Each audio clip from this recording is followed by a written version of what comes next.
Hello दोस्तों, हम लोग एमसीक्यूज़ डिस्कस करेंगे फर्स्ट टर्म के लिए जो मोस्ट इंपॉर्टेंट है। टॉपिक वाइज हम लोग एमसीक्यूज़ डिस्कस करेंगे that can be asked in your board exams. पहला क्वेश्चन है मित्रों, that you can see introduction के ऊपर, बेसिक इलेक्ट्रोस्टैटिक्स के ऊपर बेस्ड है। तो बेसिक इलेक्ट्रोस्टैटिक्स के ऊपर क्वेश्चन हम लोग पहले करेंगे। पहला question you can see on the screen, electrostatics means study of. दोस्तों, इलेक्ट्रोस्टैटिक्स का मतलब आप लोग जानते ही होंगे। इलेक्ट्रोस्टैटिक्स, पहली बात तो यूनिट का नाम है, सबसे ज़रूरी बात, और दूसरी बात इलेक्ट्रोस्टैटिक्स का मतलब क्या होता है। इलेक्ट्रोस्टैटिक्स दो शब्दों से मिलकर बना है। It is having two words. One is electro. Electro का मतलब होता है चार्ज, इलेक्ट्रो का मतलब होता है चार्ज, और दूसरा होता है स्टैटिक्स। स्टैटिक्स का मतलब होता है स्टेशनरी या फिर रेस्ट। तो इलेक्ट्रोस्टैटिक्स में हम लोग एक चार्ज को रेस्ट पे रख के उसके बारे में सारी स्टडी करते हैं। तो आप बात करें तो क्या हो जाएगा इसका exact answer, electric charge in motion, बिल्कुल नहीं। दूसरा option electric charge in rest, तो आपका ऑप्शन फर्स्ट का बी सही हो जाएगा। इलेक्ट्रिक करंट, डायनेमिक करंट के बारे में कुछ भी नहीं पढ़ने वाले। तो this was the very much basic. हम बेसिक से लेके एक अच्छे लेवल तक क्वेश्चंस को लेके चलेंगे टॉपिक वाइज। नेक्स्ट क्वेश्चन है दोस्तों, which one of the following is not an example of static electricity. इनमें से कौन सा स्टैटिक इलेक्ट्रिसिटी का एग्जाम्पल नहीं है। देखिए बच्चे, hearing crackle when we take off the synthetic cloth dry weather. जी हाँ बच्चों, क्या होता है जब ड्राई वेदर में हम लोग सिंथेटिक क्लोथ पहन के चलते हैं तो due to friction charge produce हो जाता है। तो ये भी स्टैटिक इलेक्ट्रिसिटी का एग्जाम्पल है। Listening in the sky during thunderstorm. Yes बच्चों, क्या lightning in the sky. Lightning क्यों होती है? क्योंकि चार्जेस का एक्यूमुलेशन होता है और वो आपस में टकराते हैं। तो सेकंड ऑप्शन भी आपका क्या नाम है, इलेक्ट्रोस्टैटिक्स के अंदर ही आएगा। प्लास्टिक कॉम्ब आपने एग्जांपल सुना ही होगा। The last is seeing sparkle. Electric switches. Electric switches में बच्चों क्या होता है, इलेक्ट्रिक स्विचेस में इलेक्ट्रिक करंट फ्लो करता है। यस, इलेक्ट्रिक स्विचेस में अगर आप बात करें तो उसके अंदर एक इलेक्ट्रिक करंट फ्लो करता है। तो इलेक्ट्रिक करंट एग्जाम्पल नहीं होता इलेक्ट्रोस्टैटिक्स का।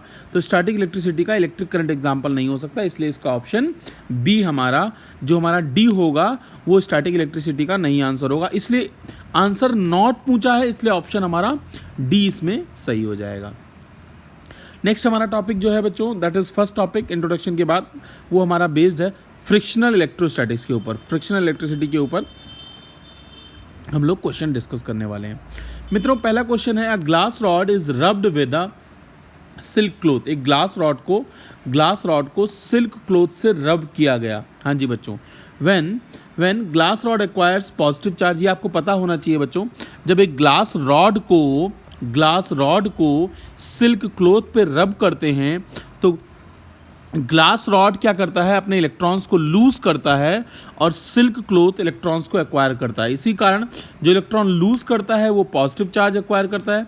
सो glass rod acquires positive charge and silk cloth acquires negative charge, equal to negative charge. Obviously बेटा, जितने इलेक्ट्रॉन्स ग्लास रॉड लूज करेगा उतने ही इलेक्ट्रॉन्स सिल्क का क्लोथ एक्वायर करेगा।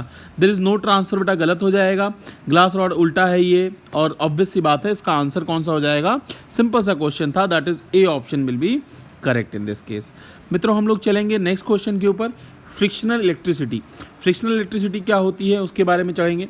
Frictional electricity is produced on two objects due to. अच्छा, अभी हमने डिस्कस किया क्यों होता है फ्रिक्शन। जब हम दो बॉडीज को मान लेते हैं, एक बॉडी ए है, एक बॉडी बी है, इनको आपस में हम रब करते हैं मित्रों। Yes, if we are going to rub two different bodies, तो एक्चुअली में क्या होता है, एक बॉडी से मान लेते हैं बच्चों, इसका मैं अच्छे से समझाने की आप लोग कोशिश करता हूं। मान लेते हैं इसके पास 10 इलेक्ट्रॉन और 10 प्रोटॉन थे। Yes, we are going to consider this is having 10 electrons and 10 proton। इसके पास बेटा दूसरी वाली बॉडी है, उसके पास मान लीजिए 15 इलेक्ट्रॉन और 15 प्रोटॉन है। हमने इनको आपस में रब कर दिया। We have rubbed these two bodies. Rub करने से बच्चे क्या होता है, एक बॉडी से दूसरी बॉडी में इलेक्ट्रॉन का ट्रांसफर हो जाता है। ड्यू टू, मान लेते हैं एक इलेक्ट्रॉन ट्रांसफर हो गया, तो पहली बॉडी ए बॉडी जो होगी उसके पास कितने इलेक्ट्रॉन्स हो गए। Yes, we have 11 electrons in first body and 10 proton in first body. Okay, दूसरी बॉडी में हमारे कितने हो जाएंगे, 14 इलेक्ट्रॉन और 15 प्रोटॉन। तो लॉजिकली पहले वाले केस में इलेक्ट्रॉन की संख्या ज़्यादा हो जाएगी, और इलेक्ट्रॉन जब ज़्यादा होते हैं प्रोटॉन से, तो कैसा नेचर हो जाएगा, नेगेटिव नेचर हो जाएगा। यस, और जब प्रोटॉन ज़्यादा होंगे इलेक्ट्रॉन से, तो हमारा कैसा नेचर हो जाएगा बॉडी का, पॉजिटिव। तो इसी कारणवश हमारा पहला जो बॉडी हो जाती है वो नेगेटिव नेचर, जिसने इलेक्ट्रॉन एक्वायर किया वो नेगेटिव, और जिसने इलेक्ट्रॉन लूज किया है वो कैसी हो जाएगी, पॉजिटिव हो जाएगी। तो this is the basic theory कि फ्रिक्शन इलेक्ट्रोस्टैटिक्स में चार्ज कैसे बनता है। अब हम चलते हैं क्वेश्चन की तरफ। यस बच्चों, we are going to move towards the question. अब क्वेश्चन में क्या बोल रहा है, क्वेश्चन हमें देखना पड़ेगा। फ्रिक्शनल इलेक्ट्रिसिटी क्यों होती है, क्योंकि लॉस ऑफ इलेक्ट्रॉन नहीं बेटा, ट्रांसफर होता है। एक बॉडी लॉस करती है और दूसरी गेन करती है, तो लॉस ऑफ प्रोटॉन ये भी गलत हो जाएगा। Loss of electron by one object and equal number of electrons are gain by other object. जी हाँ बच्चों, तो ऑप्शन फोर्थ का आपका C will be correct answer. Yes, इसका एक इलेक्ट्रॉन लूज करेगा, जो लूज करेगा वो कैसा हो जाएगा, पॉजिटिव, और जो गेन करेगा वो कैसा हो जाएगा, नेगेटिव। लॉस ऑफ प्रोटॉन, बेटा प्रोटॉन मूव नहीं करता क्योंकि वो न्यूक्लियस के अंदर होता है। इतनी जानकारी आपको, बेसिक जानकारी आपको समझ में आ गई होगी। चलेंगे बच्चे नेक्स्ट, चार्ज और उसकी प्रॉपर्टीज के ऊपर जो जो एमसीक्यूज बन सकते हैं और आपके फर्स्ट टर्म में आ सकते हैं उनको डिस्कस करते हैं। बच्चों पहला क्वेश्चन है, the property of attraction, yes बच्चों, the property of attraction or repulsion acquired by the material body when it is rubbed with another body. yes बच्चों, this is the definition of charge. किसी भी body को आपस में रब करने पे एक प्रॉपर्टी एक्वायर कर लेता है कि पॉजिटिव चार्ज को रिपेल करेगा और पॉजिटिव चार्ज नेगेटिव चार्ज को अट्रैक्ट करेगा। मतलब अनलाइक चार्जेस अट्रैक्ट और लाइक चार्जेस रिपेल। तो इस प्रॉपर्टी को बॉडी के हम लोग क्या बोलते हैं, इस प्रॉपर्टी को हम लोग नाम देते हैं चार्ज का। तो इसका आंसर क्या हो जाएगा, the exactly correct answer of this question will be charge. तो इसका आंसर हो जाएगा चार्ज। जी हाँ बच्चों, नेक्स्ट क्वेश्चन क्या कहना चाहता है, चलिए नेक्स्ट क्वेश्चन हम लोग पढ़ते हैं। एमसीक्यू बेस्ड नेक्स्ट क्वेश्चन है हमारा, for the following reaction which is correct, इनमें से कौन सा सही है किसी भी रिएक्शन के लिए। बच्चों देखो, आप ध्यान से समझो तो नेट जो हमारा ऊपर जो जैसे यूरेनियम लिखा हुआ है, यूरेनियम के 92 और 238, ऊपर वाला होता है मास नंबर और नीचे वाला होता है atomic number. Atomic number is basically charge होता है। तो देखो इसमें क्या चीज कंजर्व्ड है ऑप्शन के हिसाब से, heat is lost, heat is gained, इसके बारे में तो कोई जानकारी है ही नहीं। मोमेंटम के बारे में कोई जानकारी नहीं है। हमें ये पता है कि अगर आप ध्यान से इस इक्वेशन को देखेंगे बच्चों, तो यू विल अंडरस्टैंड कि यहाँ पे 92 है चार्ज, यहाँ पे 90 है और यहाँ पे 2 है। तो लेफ्ट हैंड साइड पे 92 है और राइट हैंड साइड पे भी आपके 92 हैं। तो क्या चीज इस कंडीशन में कंजर्व्ड है, यस चार्ज इज कंजर्व्ड। तो इसका आंसर क्या हो जाएगा, net charge will be conserved. तो बच्चों ये कुछ बेसिक क्वेश्चन थे चार्ज और प्रॉपर्टीज के ऊपर जो हमारे पॉसिबल है। बच्चों we are just going to start the series, जिसमें हम बेसिक लेवल के पहले क्वेश्चन करेंगे 100-200 हर चैप्टर पे, फिर एक अच्छे लेवल पे एडवांस लेवल पे हर तरह के प्रोबेबल क्वेश्चन को हम सॉल्व करने वाले हैं। चलिए नेक्स्ट क्वेश्चन आप लोग देख पा रहे होंगे। नेक्स्ट क्वेश्चन आपका क्या कहना चाहता है, कुलाम्स लॉ और डाइलेक्ट्रिक कांस्टेंट के ऊपर बेस्ड है नेक्स्ट टॉपिक हमारा। अब कुलाम्स लॉ के ऊपर क्वेश्चंस करेंगे, बेसिक क्वेश्चंस हैं पहले, जिससे आपके कंसेप्ट स्ट्रांग होंगे और यहाँ से क्वेश्चन बड़े अच्छे क्वेश्चन बनते हैं। चलिए पहला क्वेश्चन क्या कह रहा है, the force between two electrons separated by distance r is proportional to. बच्चों अगर आपको कुलाम्स लॉ का फॉर्मूला पता होगा तो 1/4 pi epsilon naught Q1 Q2 by R square. देखो बच्चों ये तो होता है कांस्टेंट K, यस, और Q1 Q2 होते हैं चार्जेस, और फोर्स यहाँ पे R के ऊपर कैसे डिपेंड कर रहा है, क्वेश्चन आपसे ये पूछना चाह रहा है, वो हमें देखना है। बेटा देखिए ध्यान से, अगर आप ध्यान से समझें तो force is inversely proportional to R square. Force is inversely proportional to R square मतलब force is directly proportional to R raise to the power -2। तो force between the two electrons separated by distance R is proportional to R raise to the power -2। This is your correct answer. Question number 8 की तरफ चलेंगे बच्चों हम लोग, that is question number 8। When the distance between the charge particle is halve the force between them becomes. बच्चों देखो same formula, force is equal to क्या होता है, as we know that force is equal to होता है K Q1 Q2 by R square. Yes K Q1 Q2 by R square. बेटा देखो उसने फोर्स के ऊपर इफेक्ट पूछा है अगर डिस्टेंस को हमने हाल्व कर दिया, मतलब r को हमने r/2 कर दिया, r डैश को हम मतलब ऑब्वियसली पहले अगर r था बच्चों तो अभी r/2 हो गया, तो फोर्स के ऊपर क्या फर्क पड़ेगा। देखो अब पहले r था तो r/2 करोगे तो इसका होल स्क्वायर करोगे मित्रों, बाकी सब कुछ कांस्टेंट है तो उसको हम लोग नहीं छेड़ेंगे। यस, तो कितना आ जाएगा बच्चों, तो r/2 करोगे तो ऑब्वियसली 4 ऊपर आ जाएगा बाई r²। मतलब नया फोर्स जो होगा, अगर इसको प्रॉपर्ली आप सॉल्व करने चले तो कैसे सॉल्व करेंगे वो भी मैं आपको बता देता हूँ।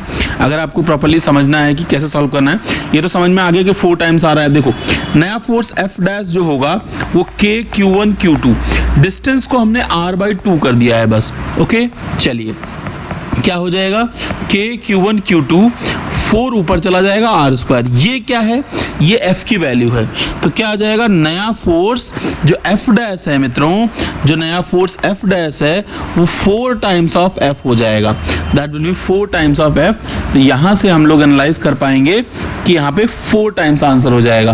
तो 8th क्वेश्चन का आपका कौन सा आंसर हो जाएगा, D will be accurately correct in this case. चलिए बच्चों we will move towards next question, that is question number 9th। Question number 9th क्या कहना चाहता है, 9th क्वेश्चन कह रहा है there are 2 charges +1 microcoulomb and +3 microcoulomb, the ratio of force acting on them. बहुत सुंदर क्वेश्चन है बच्चों। देखो फोर्स की अगर आप बात करें तो प्रोपोर्शनल होता है Q1 और Q2 के। जी हाँ, फोर्स प्रोपोर्शनल किसके होता है, Q1 और Q2 के। इसीलिए बेटा फॉर्मूला जो आता है वो K constant Q1 Q2 by r²। बेटा ये फोर्स किसका होता है, this is the force experienced bye either charges. मतलब अगर आप चार्ज नंबर 1 इधर लेते हैं, चार्ज नंबर 2 मतलब Q1 ये है, Q2 ये है, तो ये फोर्स ईदर चार्जेस का मतलब दोनों चार्जेस जो Q1 और Q2 हैं, ये दोनों चार्जेस F फोर्स ही महसूस करते हैं, और वो डिपेंड किसके ऊपर करता है, उन दोनों के मल्टीप्लिकेशन के ऊपर। तो दोनों फोर्सेस बेटा जो एक्सपीरियंस करेंगे, दोनों चार्जेस वो इक्वल फोर्स एक्सपीरियंस करेंगे। अब एक्सेलरेशन दोनों का अलग अलग हो सकता है, मास अलग अलग है, तो अगर आप फोर्स की बात करें तो फोर्स दोनों फोर्स बिल्कुल सेम महसूस करते हैं, तो आंसर इसका 1:1 हो जाएगा। प्लीज रिमेंबर दिस थिंग, दोनों का फोर्स 1:3 के प्रोपोर्शनल होगा, क्योंकि Q1 Q2 का मतलब हो गया 1:3। तो इस बात को आप लोगों को बहुत अच्छे से ध्यान रखनी है। चलिए बच्चों next question, question number 10th को हम लोग सॉल्व करेंगे। 10th क्वेश्चन क्या है, a charge Q1 exerts some force on the second charge Q2, a third charge Q3 is brought near Q1, the force between Q1 and Q2। बच्चों देखो बहुत simple, बहुत बढ़िया कंसेप्चुअल क्वेश्चन है ये सारे आपके कंसेप्ट मेकिंग क्वेश्चंस हैं। आप देखोगे तो आपके कंसेप्ट बहुत स्ट्रांग हो जाएंगे अगर इन क्वेश्चंस को आप अच्छे से कर लेते हो तो। बेटा क्या बोला है क्वेश्चन ने कि 2 चार्जेस है Q1 और Q2, इनके बीच में मान लीजिए कुछ भी फोर्स है, ये भी मान लीजिए F फोर्स और ये भी F1, दोनों सेम फोर्स महसूस करते हैं, दोनों का मैग्नीट्यूड सेम होता है, ऑब्वियसली डायरेक्शन अपोजिट होती है। एक तीसरा चार्ज आप Q3 लिया है। बच्चों देखो तीसरा चार्ज जब ले आओगे तो ये भी इसको कुछ फोर्स से रिपेल करेगा, ऑब्वियसली अट्रैक्ट करेगा। अगर सेम नेचर का है तो रिपेल, अपोजिट नेचर का है तो अट्रैक्ट, और ये भी इसको कुछ ना कुछ फोर्स से रिपेल या अट्रैक्ट करेगा। मान लेते हैं इसको F2 और F3। बच्चों यहाँ पे क्वेश्चन ने पूछा है कि उन दोनों के बीच में Q1 और Q2 के फोर्स के ऊपर क्या फर्क पड़ेगा, डिक्रीज, इंक्रीज, रिमेन्स अनचेंज या फिर इंक्रीजिंग Q3, और दुनिया भर की जानकारी दे रखी है। बच्चों देखो ये कंसेप्ट है कि तीसरा चार्ज आ जाने से उसके ऊपर तो फोर्स लगेगा, उसमें में कोई दिक्कत नहीं है, लेकिन उनके फोर्सेस पे कोई असर नहीं पड़ेगा। तो you have to remember this is the statement of superposition principle. तो आपको ध्यान रखना है उनके फोर्सेस पे कोई भी असर नहीं पड़ेगा। तो answer will be C in this case. 10th will have option C, remains unchanged, उनके ऊपर कोई फर्क नहीं पड़ने वाला। तीसरा चार्ज अलग कुछ बशर्ते कुछ फोर्स एक्सपीरियंस करेगा, बट उनके ऊपर कोई भी फर्क बच्चों नहीं पड़ने वाला है। तो you have to understand this thing.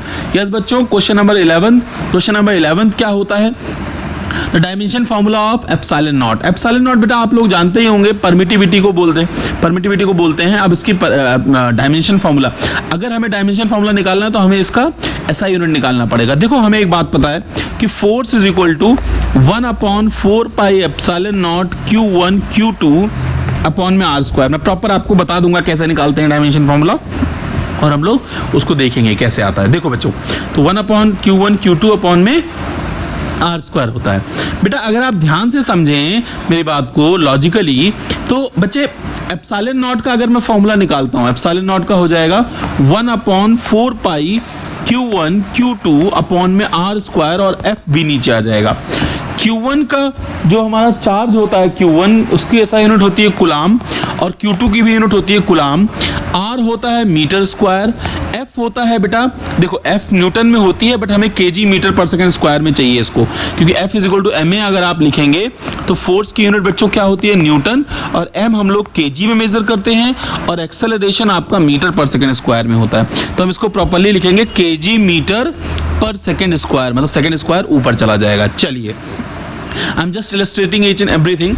अब देखो बच्चों, ऑप्शन में आप ध्यान से देखो तो आई के फॉर्म में है, आई का मतलब होता है यहाँ पे करंट, और करंट के टर्म्स में रिप्रेजेंट करना है तो you must need to know कि कोई भी चार्ज जो होता है वो होता है I × T।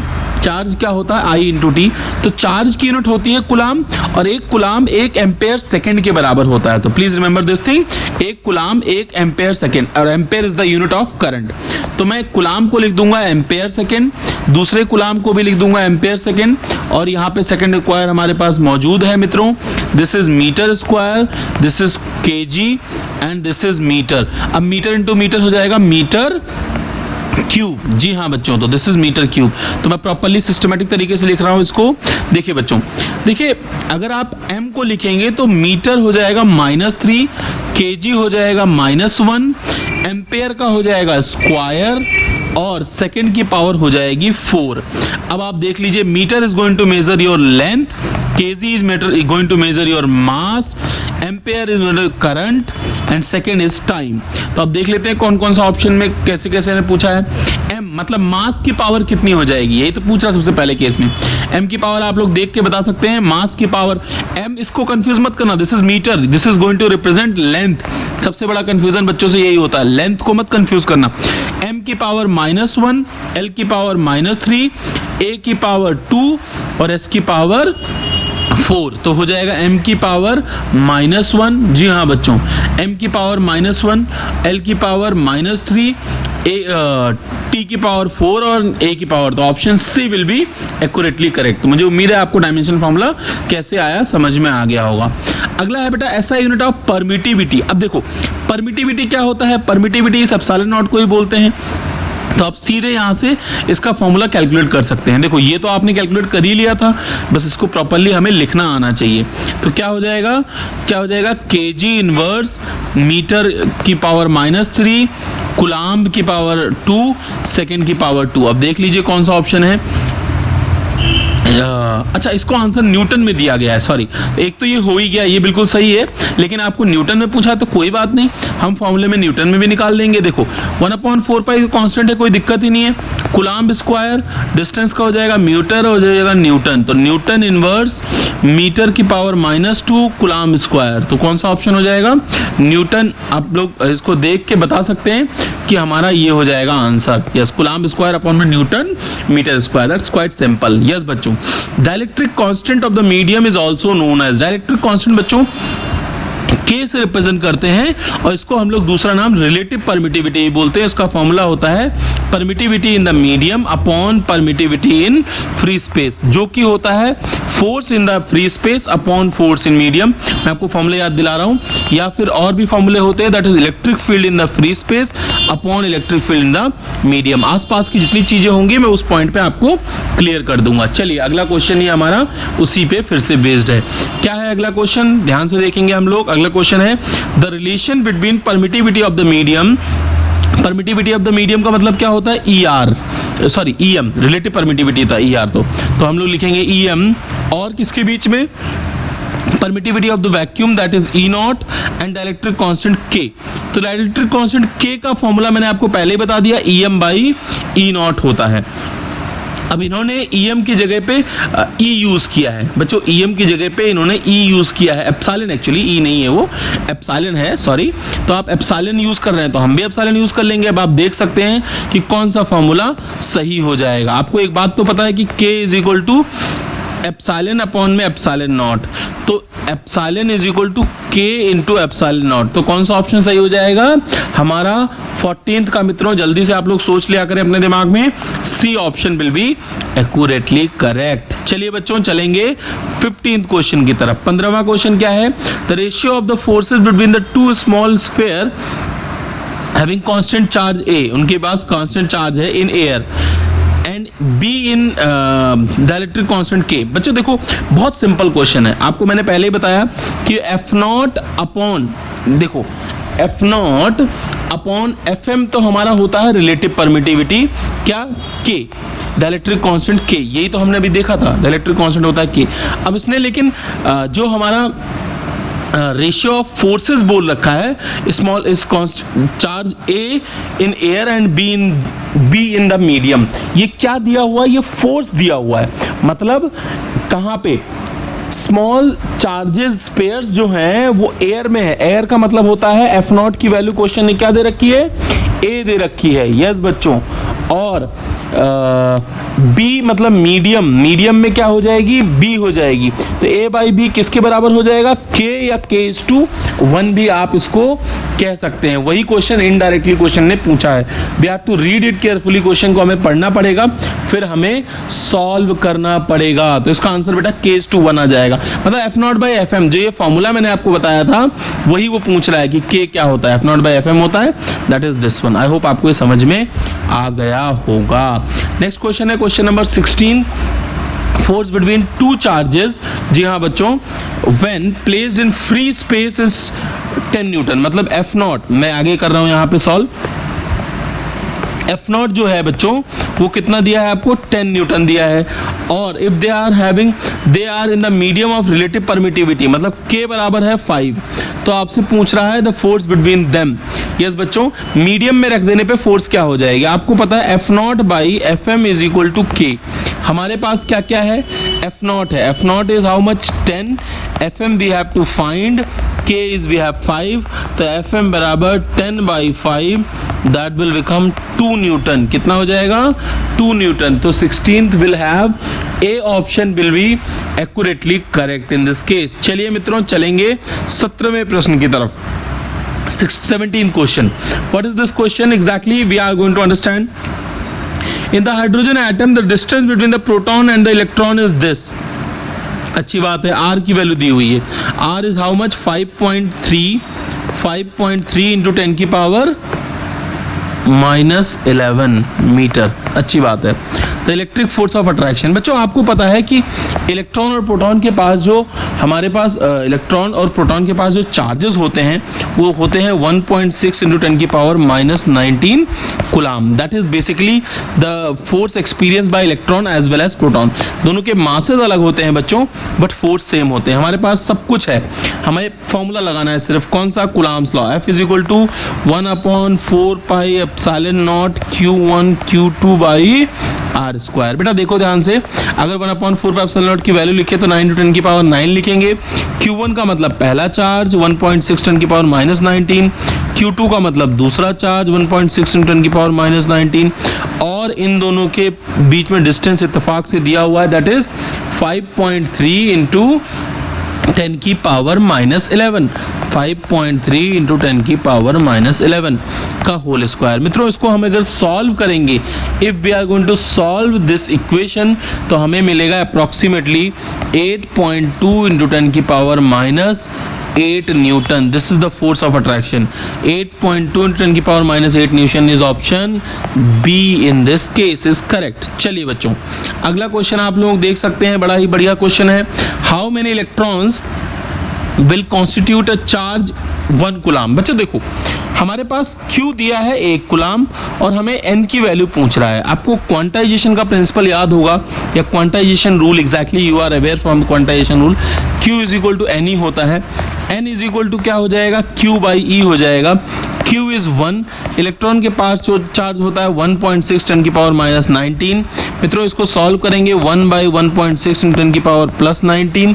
जब इसको हम सॉल्व करते हैं तो आपको ये याद भी रखना है, कैलकुलेशन बार बार यूज होती है, 6.25 into 10 की पावर 18, इतने नंबर ऑफ इलेक्ट्रॉन्स हमारे 1 कूलाम चार्ज बनाने के लिए जरूरत पड़ती है। तो बेटा इसका आंसर क्या हो जाएगा, A will be correct in this case. अगला क्वेश्चन क्या है, number of electrons carrying charge of 8 coulomb. Same question बच्चों, देखो आप चाहो तो इसको ऐसे भी कर सकते हो, Q is equal to N E लगाओ, Q की वैल्यू आप 8 ले लो, N का हमें निकालना है, E है 1.6 × 10 की पावर -19। एक तो ये तरीका ये है, 10 की पावर -19 सॉल्व करो, और जब सॉल्व करोगे you will get the result. But हमें ये बात पता है कि 1 कूलाम चार्ज कितना कॉन्स्टिट्यूट करता है, दैट इज 6.25 × 10 की पावर 18। मैंने आपको बोला ना, याद रहेगा तो अच्छा रहेगा।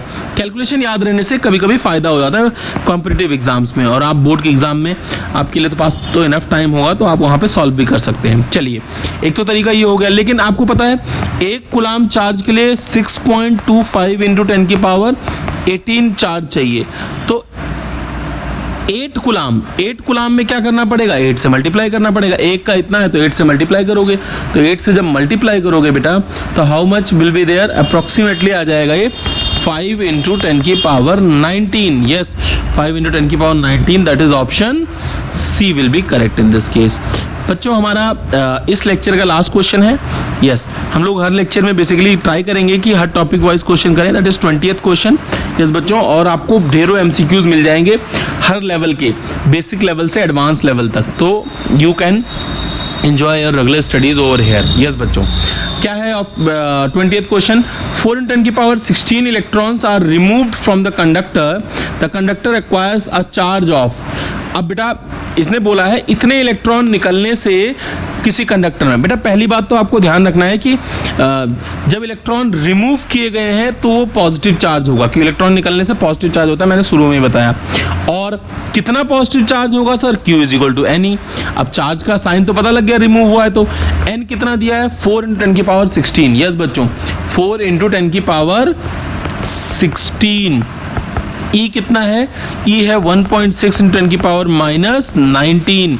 इसको जब हम सॉल्व करेंगे तो इट विल बिकम 6.4 × 10 की पावर -3 अप्रॉक्सीमेटली। यस बच्चों, इसको मल्टीप्लाई करने 6.4 10 की power -3, that is 6.4 milli coulomb. क्योंकि मिली में आंसर दिया है तो option B will be correct in this case. Thank you मेरे प्यारे दोस्त। क्या कह रहा है, इफ 6 × 10 की पावर 6.24 × 10 की power 18 electrons carry a total charge of 1 coulomb. मतलब क्वेश्चन ने बता रखा है कि 1 कूलाम के पास 6.24 × 10 की पावर 18 चार्जेस हैं। तो उसने पूछा है how many electrons would carry a total charge of 96500 coulomb charge.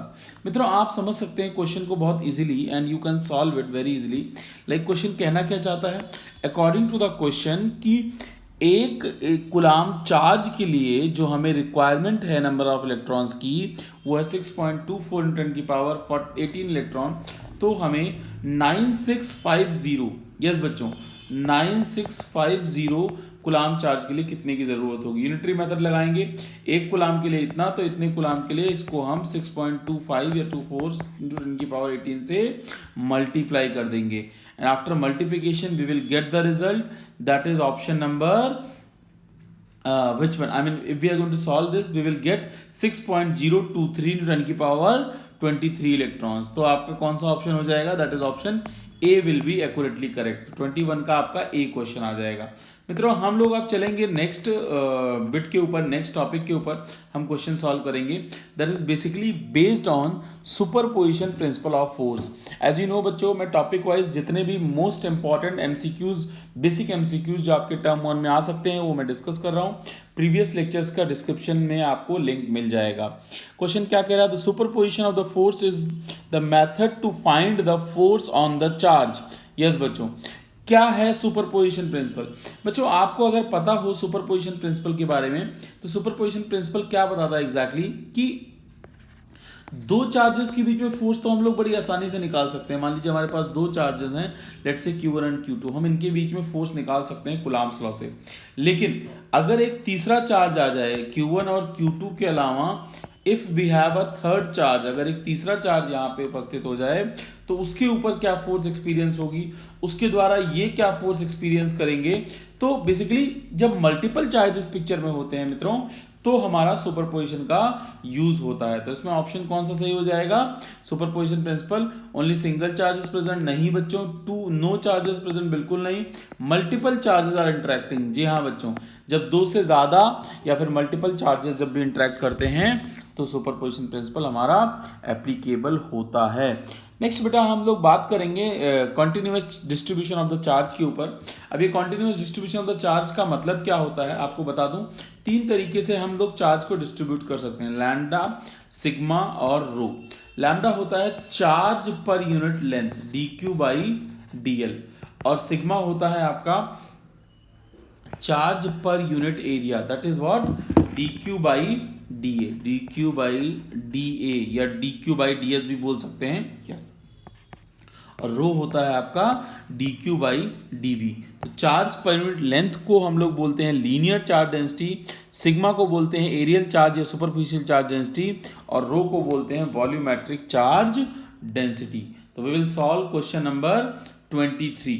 अब 23 क्वेश्चन क्या कहना चाहता है, we have to read it. 23 का ऑप्शन देखते हैं, पहले क्वेश्चन पढ़ते हैं, then we have to solve this. Question क्या है मित्रों, that we can read. Question कह रहा था minimum magnitude of the charge on the particle can have. Yes बच्चों, सबसे कम चार्ज किसी भी पार्टिकल के पास कितना संभव है। बेटा देखो आपको कल के लेक्चर में हमने कल लास्ट जब हम लोग एमसीक्यू सॉल्व कर रहे थे तो वी हैव डिस्कस कि जब इलेक्ट्रॉन ट्रांसफर करता है तो ही इलेक्ट्रॉन तभी एक बॉडी चार्ज एक्वायर करती है।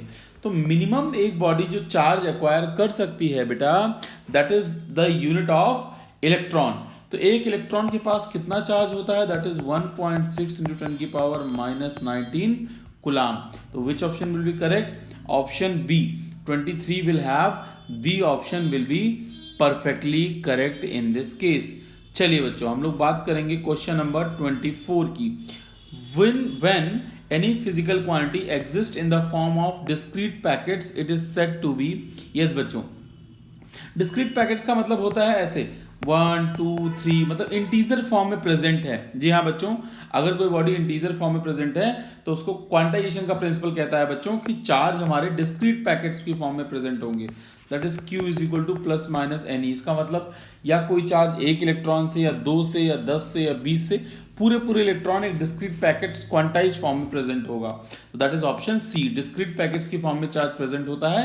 इस फिनोमेना को हम लोग बोलते हैं quantization of the charge. Question number चलेंगे हम 25 की तरफ। 25 क्या कहना चाहता है बच्चा, when the charge is not accumulated in some part of the conductor but spread evenly. देखो बच्चों, जब चार्ज यूनिफॉर्मली डिस्ट्रीब्यूटेड होता है इसका मतलब ये कह रहा है कि एक ही जगह इकट्ठा नहीं है, चार्ज किसी बॉडी में कंप्लीटली इक्वली हर जगह डिस्ट्रीब्यूटेड है, तो इसको क्या बोलते हैं हम, uniform charge distribution. Basic question है, दैट यू कैन अंडरस्टैंड। हम लोग फिर मीडियम लेवल के अच्छे लेवल के क्वेश्चन भी आगे हम करेंगे। यस, पहले हम कंसेप्चुअल लेवल बेसिक लेवल के क्वेश्चन कर रहे हैं। चलिए बच्चों, नेक्स्ट हमारा है कंसेप्ट ऑफ चार्ज डेंसिटी के ऊपर क्वेश्चन करेंगे, जो हमने आपको पहले ही बताया। तीन तरह की, लैम्डा, सिग्मा और रो इज द चार्ज डेंसिटी। अब बच्चों क्या कहना चाहता है, पहला क्वेश्चन आप लोग पढ़ सकते हैं। पहला क्वेश्चन है कि या देखिए बच्चों, पहला क्वेश्चन क्या कहना चाहता है, पहला question, we can define the term charge density when distribution of the charge is.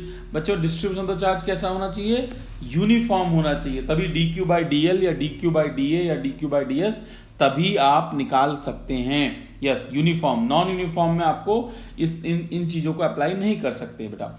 Linear charge density of the circle of radius r। बच्चों एक सर्कल की बात कर लूं अगर मैं, if we are going to concern about the circle, एक मैंने यहां पे सर्कल ड्रॉ कर दिया लेट से। यस, अब इस सर्कल का रेडियस बेटा r है, तो इसकी लेंथ कितनी हो जाएगी, 2 pi are, that is circumference. अगर बेटा रेडियस का r है तो इसका लेंथ कितना हो जाएगा, 2 पाई आर। तो हमारा लीनियर चार्ज डेंसिटी होता है चार्ज पर यूनिट लेंथ, तो लैम्डा क्या हो जाएगा, q divide by 2 pi R, q divide by 2 pi R, which is option number A will be correct in this case. तो मुझे लगता है आपको समझ में आ गया होगा। बच्चों चलेंगे क्वेश्चन नंबर 28 की तरफ। 28 नंबर क्वेश्चन क्या कह रहा है, ध्यान से देखेंगे। 10 microcoulomb charge is uniformly distributed over a wire of length 5 metre. 10 microcoulomb charge है, लीनियर चार्ज डेंसिटी वो पूछ रहा है। लैम्डा का फॉर्मूला क्या होता है मित्रों, Q बाई एल। Q हमारे पास कितना है, 10। यस बच्चों, Q कितना है हमारे पास, 10 into 10 की पावर 6, क्योंकि माइक्रो का मतलब होता है 10 की पावर -6। अपॉन में बेटा लेंथ आपको कितना दिया है 5, 5 2 से कैंसिल हो जाएगा, आंसर आ जाएगा 2 इंटू 10 की पावर -6। तो ऑप्शन कौन सा आ जाएगा, 2 इंटू 10 की power -6 is your correct option, that is option A will be accurately correct. Next question है charge per unit area. Yes, charge per unit area को आप लोग क्या बोलते हैं, हमने अभी डिस्कस किया था, जल्दी से देखेंगे, that is surface charge density. Sigma से रिप्रेजेंट करते हैं, this is D Q by D S, या स्मॉल एलिमेंट के लिए, या Q per unit area, Q by A भी लिख देते हैं। यस बच्चों, unit of surface charge distribution Q by area coulomb हो जाएगी इसकी यूनिट, और मीटर स्क्वायर हो जाएगी इसकी, तो कुलाम्ब पर metre square, that is option B will be correct in this question number 30।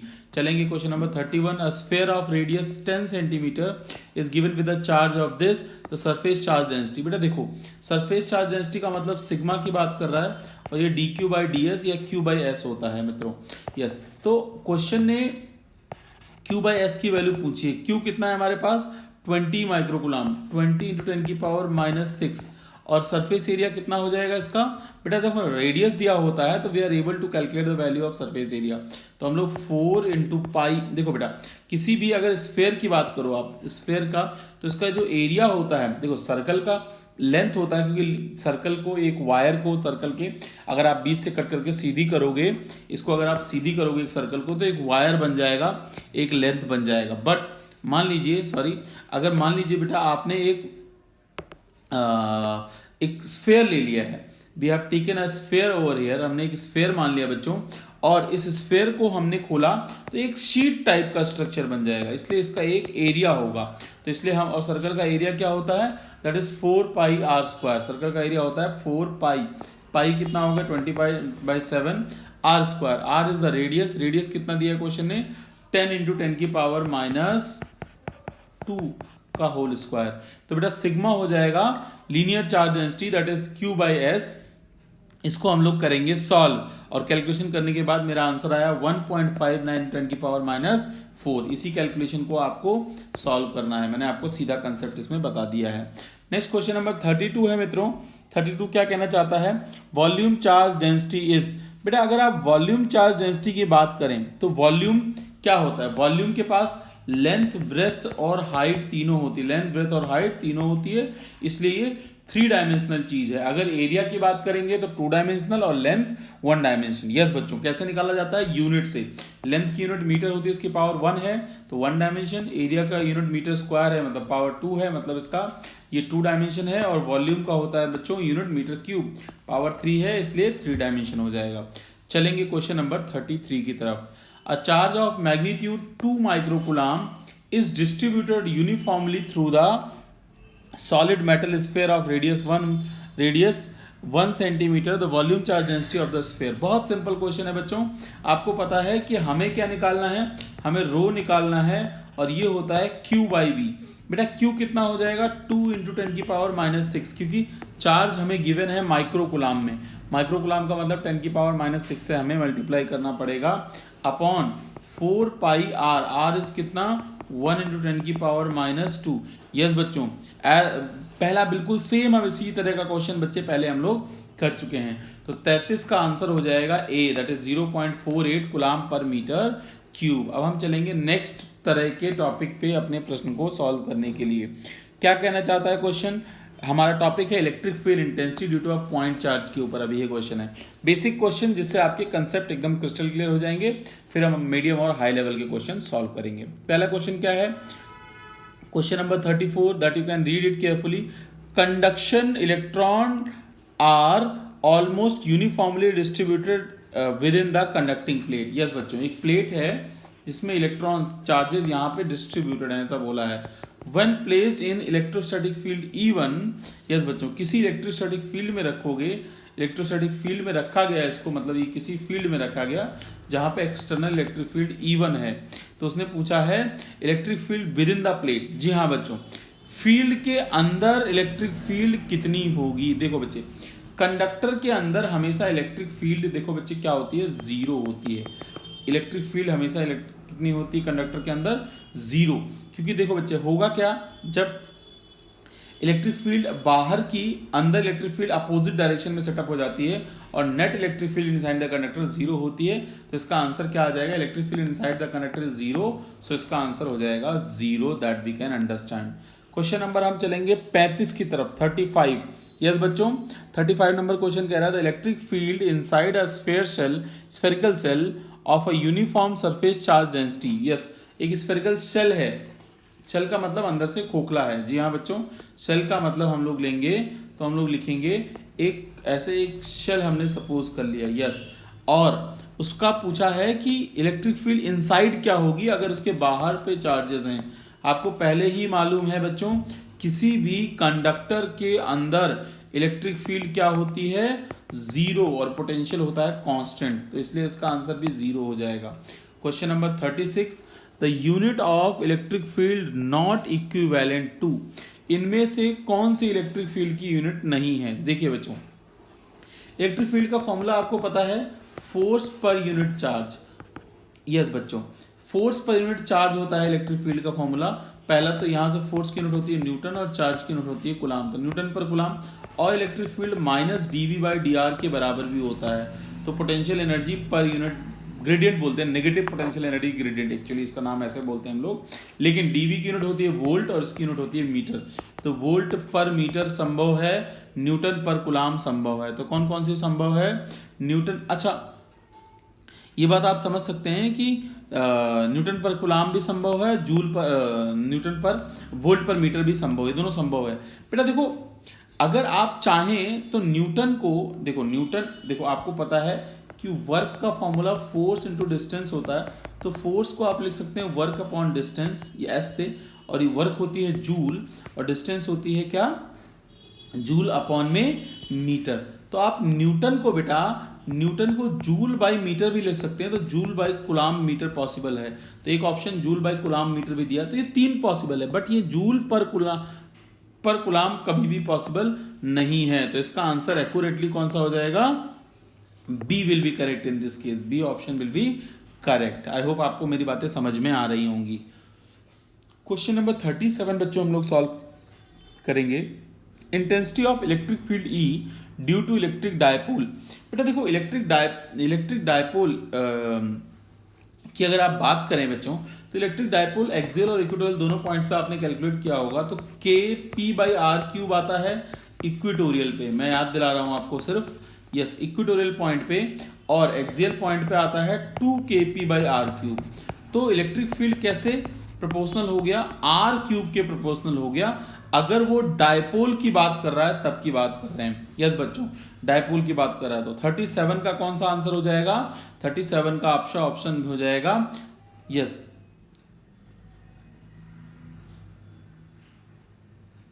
Yes बच्चों, intensity of electric field E is dependent upon R cube, that is B option. Sorry बच्चों, 37 will have B option will be correct. Yes, electric field की बात कर रहा है वो। तो next question आपका है, in the given figure ABC is a equilateral triangle plus Q charge is placed at the corner. Yes बच्चों, the electric field intensity at the O का मतलब होता है बच्चों सेंटर पे। यस बच्चों, सेंटर पे अगर आप बात करेंगे तो इलेक्ट्रिक फील्ड या जो भी होगा, बेटा मैं आपको समझाने की कोशिश करता हूं इसी फिगर में।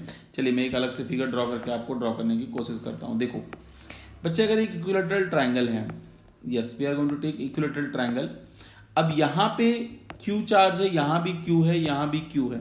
अगर एक सिमेट्रिक चीज है, सिमेट्रिक का मतलब तीनों तरफ या चारों तरफ सब कुछ सेम है बच्चों, तो देखो यहाँ भी एफ फोर्स एक्सपीरियंस करेगा, यहाँ भी एफ फोर्स या ई इलेक्ट्रिक फील्ड ले लो आप, अगर इलेक्ट्रिक फील्ड की बात कर रहे हैं तो ई इलेक्ट्रिक फील्ड। और बेटा देखो, तीनों सिमेट्रिक है, मतलब एक एंगल 120 डिग्री का होगा, ये भी 120 डिग्री का होगा और ये भी 120 डिग्री का होगा। आप देख सकते हैं क्वेश्चन को, इलेक्ट्रिक फील्ड इंटेंसिटी सेंटर पे पूछा, ओ पॉइंट पे। अब मैं यहाँ पे सॉल्व करने की आपको बताता हूँ। देखो अगर हम इस बीच वाले टॉपिक को पकड़ें, इसको पकड़ें, तो बेटा अगर दो वेक्टर्स जिनका मैग्नीट्यूड सेम है और उनके बीच में एंगल 120 डिग्री का है, तो रिजल्टेंट भी उनका उन दोनों के बराबर ही आता है। जब दोनों का, देखो उसमें कंडीशन क्या होती है, दोनों वेक्टर्स का मैग्नीट्यूड सेम हो और उनके बीच में इंक्लिनेशन 120 डिग्री का हो। तो आप अगर रिजल्टेंट निकालेंगे भी तो आपके पास फॉर्मूला क्या होता है, ए स्क्वायर मतलब पहला E square plus B square minus, actually plus होता है तो प्लस ही लगा लो आप, 2ab कॉस में डायरेक्ट लगा रहा था कॉस 120। जब आप इसको सॉल्व करेंगे बेटा ये हो जाएगा E square plus E square A square plus B square plus 2ab cos theta में लगाने की बात कर रहा हूँ। तो हम लोग जब इसको सॉल्व करेंगे बेटा तो ये हो जाएगा 2e स्क्वायर कॉस 120 होता है -1/2, तो ये बेटा -1/2 हो जाएगा और ये 2 से 2 कैंसिल हो जाएगा, ये माइनस आगे आ जाएगा तो ई स्क्वायर से ई स्क्वायर कैंसिल हो जाएगा, तो रिजल्टेंट ई ही हो जाएगा, जो मैं आपको बताने की कोशिश कर रहा था कि दो वेक्टर्स अगर सेम मैग्नीट्यूड के हों, यस बच्चों, if two vectors are of same magnitude and उन दोनों के बीच में एंगल 120 डिग्री का हो तो रिजल्टेंट भी उन दोनों के बराबर ही हो जाता है। तो यहाँ पे रिजल्टेंट इस डायरेक्शन में आ जाएगा बीचों बीच में और ई हो जाएगा। तो बेटा देखो अगर आप ध्यान से देखो तो एक ई रिजल्टेंट ऊपर आएगा और एक ई रिजल्टेंट नीचे आएगा, तो नेट कितना आ जाएगा 0। तो इसका आंसर इसीलिए इलेक्ट्रिक फील्ड सिमेट्रिक के लिए यहाँ पे जो आएगा वो 0 हो जाएगा। तो मुझे उम्मीद है आपको समझ में आ गया होगा। अगला क्वेश्चन है the magnitude of electric field intensity E in such that electron placed in it would experience the electric force equal to the weight. बेटा देखो क्वेश्चन कह रहा है कि इलेक्ट्रिक फोर्स का फॉर्मूला आपको पता होगा, इलेक्ट्रिक फोर्स का फॉर्मूला होता है Q इंटू ई। तो बेटा Q इंटू ई जो है वो वेट के बराबर है, बैलेंस कर रहा है, तो mg बराबर किसके हो गया Q इंटू ई हो गया। लेकिन किसकी बात कर रहा है, वो एक इलेक्ट्रॉन की बात कर रहा है, तो Q कितना हो जाएगा इलेक्ट्रॉन के पास, E हो जाएगा, तो ये हो जाएगा mg is equal to E into E. हमसे पूछा क्या है, हमसे पूछना चाह रहा है इलेक्ट्रिक फील्ड के बारे में, ई की वैल्यू बताओ, तो ई कितना हो जाएगा दोस्तों, ई बराबर mg अपॉन ई हो जाएगा, mg by E, that is option B will be correct in this case. तो 39 का कौन सा ऑप्शन हो जाएगा मित्रों, that is B, 39 will have B option will be perfectly correct in this case. चलिए बच्चों हम चलेंगे 40 की तरफ, क्वेश्चन नंबर 40वें क्वेश्चन की तरफ चलेंगे और हम इसको अच्छे से सॉल्व करेंगे। कहना क्या चाहता है 40वां question, the intensity of electric field acquired या required to balance the proton of this mass. Yes बच्चों सेम फॉर्मूला है कि बैलेंस करना है तो electric field mg should be equal to QE। Electric field पूछ रहा है तो हम लोग क्या करेंगे, mg बाई Q करेंगे। m दे रखा है 1.7 इंटू 10 की पावर -27। यस बच्चों g कितना होता है, g हम लोग ले लेंगे 10, q कितना दिया हुआ है दैट इज 1.6 इंटू 10 की पावर -19, 1.6 इंटू 10 की पावर -19। बेटा देखो 1.6 और 1.7 approximately we can cancel, approximate answer करने के लिए अक्सर हम ये कलाकारियां करेंगे। बेटा जब हम इसको सॉल्व करेंगे एग्जैक्टली तो ये हो जाएगा, दिस विल बिकम 10 की पावर -8, 10 की पावर -8 इंटू 10 की पावर 1 दैट विल बिकम 10 की पावर -7। तो कितने कुलाम, 10 की पावर -7 वोल्ट पर metre, that is option A will be correct in this case. तो ये 40 क्वेश्चन आपको, मुझे लगता है आपको समझ में आ गए होंगे। क्वेश्चन क्या कह रहा है, the acceleration of the particle of charge 0.5 coulomb yes and mass 500 like grams kept in the electric field intensity of 200 Newton per coulomb is. बच्चों एक्सेलरेशन पूछ रहा है, आपको कंसेप्ट समझना पड़ेगा कि आपको एक बात जानकारी होगी बेसिक कि F बराबर जो होता है वो ma होता है, और अगर एक चार्ज को इलेक्ट्रिक फील्ड में रखा जाता है तो फोर्स एक्सपीरियंस करता है QE। तो हमारा बेसिक रिजल्ट क्या बन गया, ma बराबर QE के हो गया। तो यहाँ से हमें एक्सेलरेशन के बारे में पूछ रहा है, acceleration is how much, QE by m। Q हमें कितना गिवन है, Q इज 0.5 एंड m कितना गिवन है, सॉरी E कितना गिवन है मित्रों, E हमें गिवन है 200 न्यूटन पर कूलम, और मास हमारा दिया है 500 ग्राम्स। अब ग्राम्स दिया है मित्रों तो we have to take 500 into 10 की पावर -3, हमने किलोग्राम में उसको कन्वर्ट करना ज़रूरी है। जी हाँ मित्रों, इसको कैंसिल करेंगे, दिस विल बिकम 10, 0 से 0 कैंसिल हो जाएगा, 5 से 5 कैंसिल हो जाएगा, और इसको सॉल्व करने के बाद आएगा 2 इंटू 10 की power 2 metre per second square. इसका मतलब हो गया 200 मीटर पर सेकेंड स्क्वायर। तो 41 का आपका आंसर हो जाएगा मित्रों B option will be correct. I hope समझ में आ गया होगा। चलेंगे नेक्स्ट क्वेश्चन की तरफ, that is question number 42। Question number 42 क्या है दोस्तों, the distance between the proton and a electron both having a charge of this coulomb of hydrogen atom of 10 की पावर -10 मीटर। यस एक हाइड्रोजन एटम है मित्रों, जिसमें हमारे प्रोटॉन भी हैं और इलेक्ट्रॉन भी हैं, और उसके बीच में डिस्टेंस कितना है 10⁻⁻10 मीटर। क्वेश्चन ने गिवन है, क्वेश्चन में ये बात आपको दे रखी है। The value of intensity of electric field produced by the electron, intensity of electric field produced on electron due to proton. मतलब बच्चों मान लेते हैं यहाँ पे एक इलेक्ट्रॉन हमें गिवन है, let's say this is our electron and this is our proton, इनके बीच में डिस्टेंस हमें गिवन है 10⁻⁻10 मीटर। तो इलेक्ट्रॉन के थ्रू प्रोटॉन पे कितना इलेक्ट्रिक फील्ड इंटेंसिटी प्रोड्यूस होगा, that we have to find out. देखिए बच्चों बहुत सिंपल सा क्वेश्चन है ये, हमें सीधे इलेक्ट्रिक फील्ड इंटेंसिटी का फॉर्मूला लगाना है, दैट इज 1/4πε0 Q/r²। तो electric field intensity will become 1/4πε0 Q/r²। यहाँ पे 1/4πε0 कांस्टेंट है, दैट इज 9 × 10⁹ Q। Q का मतलब कितना हो गया, चार्ज ऑन इलेक्ट्रॉन।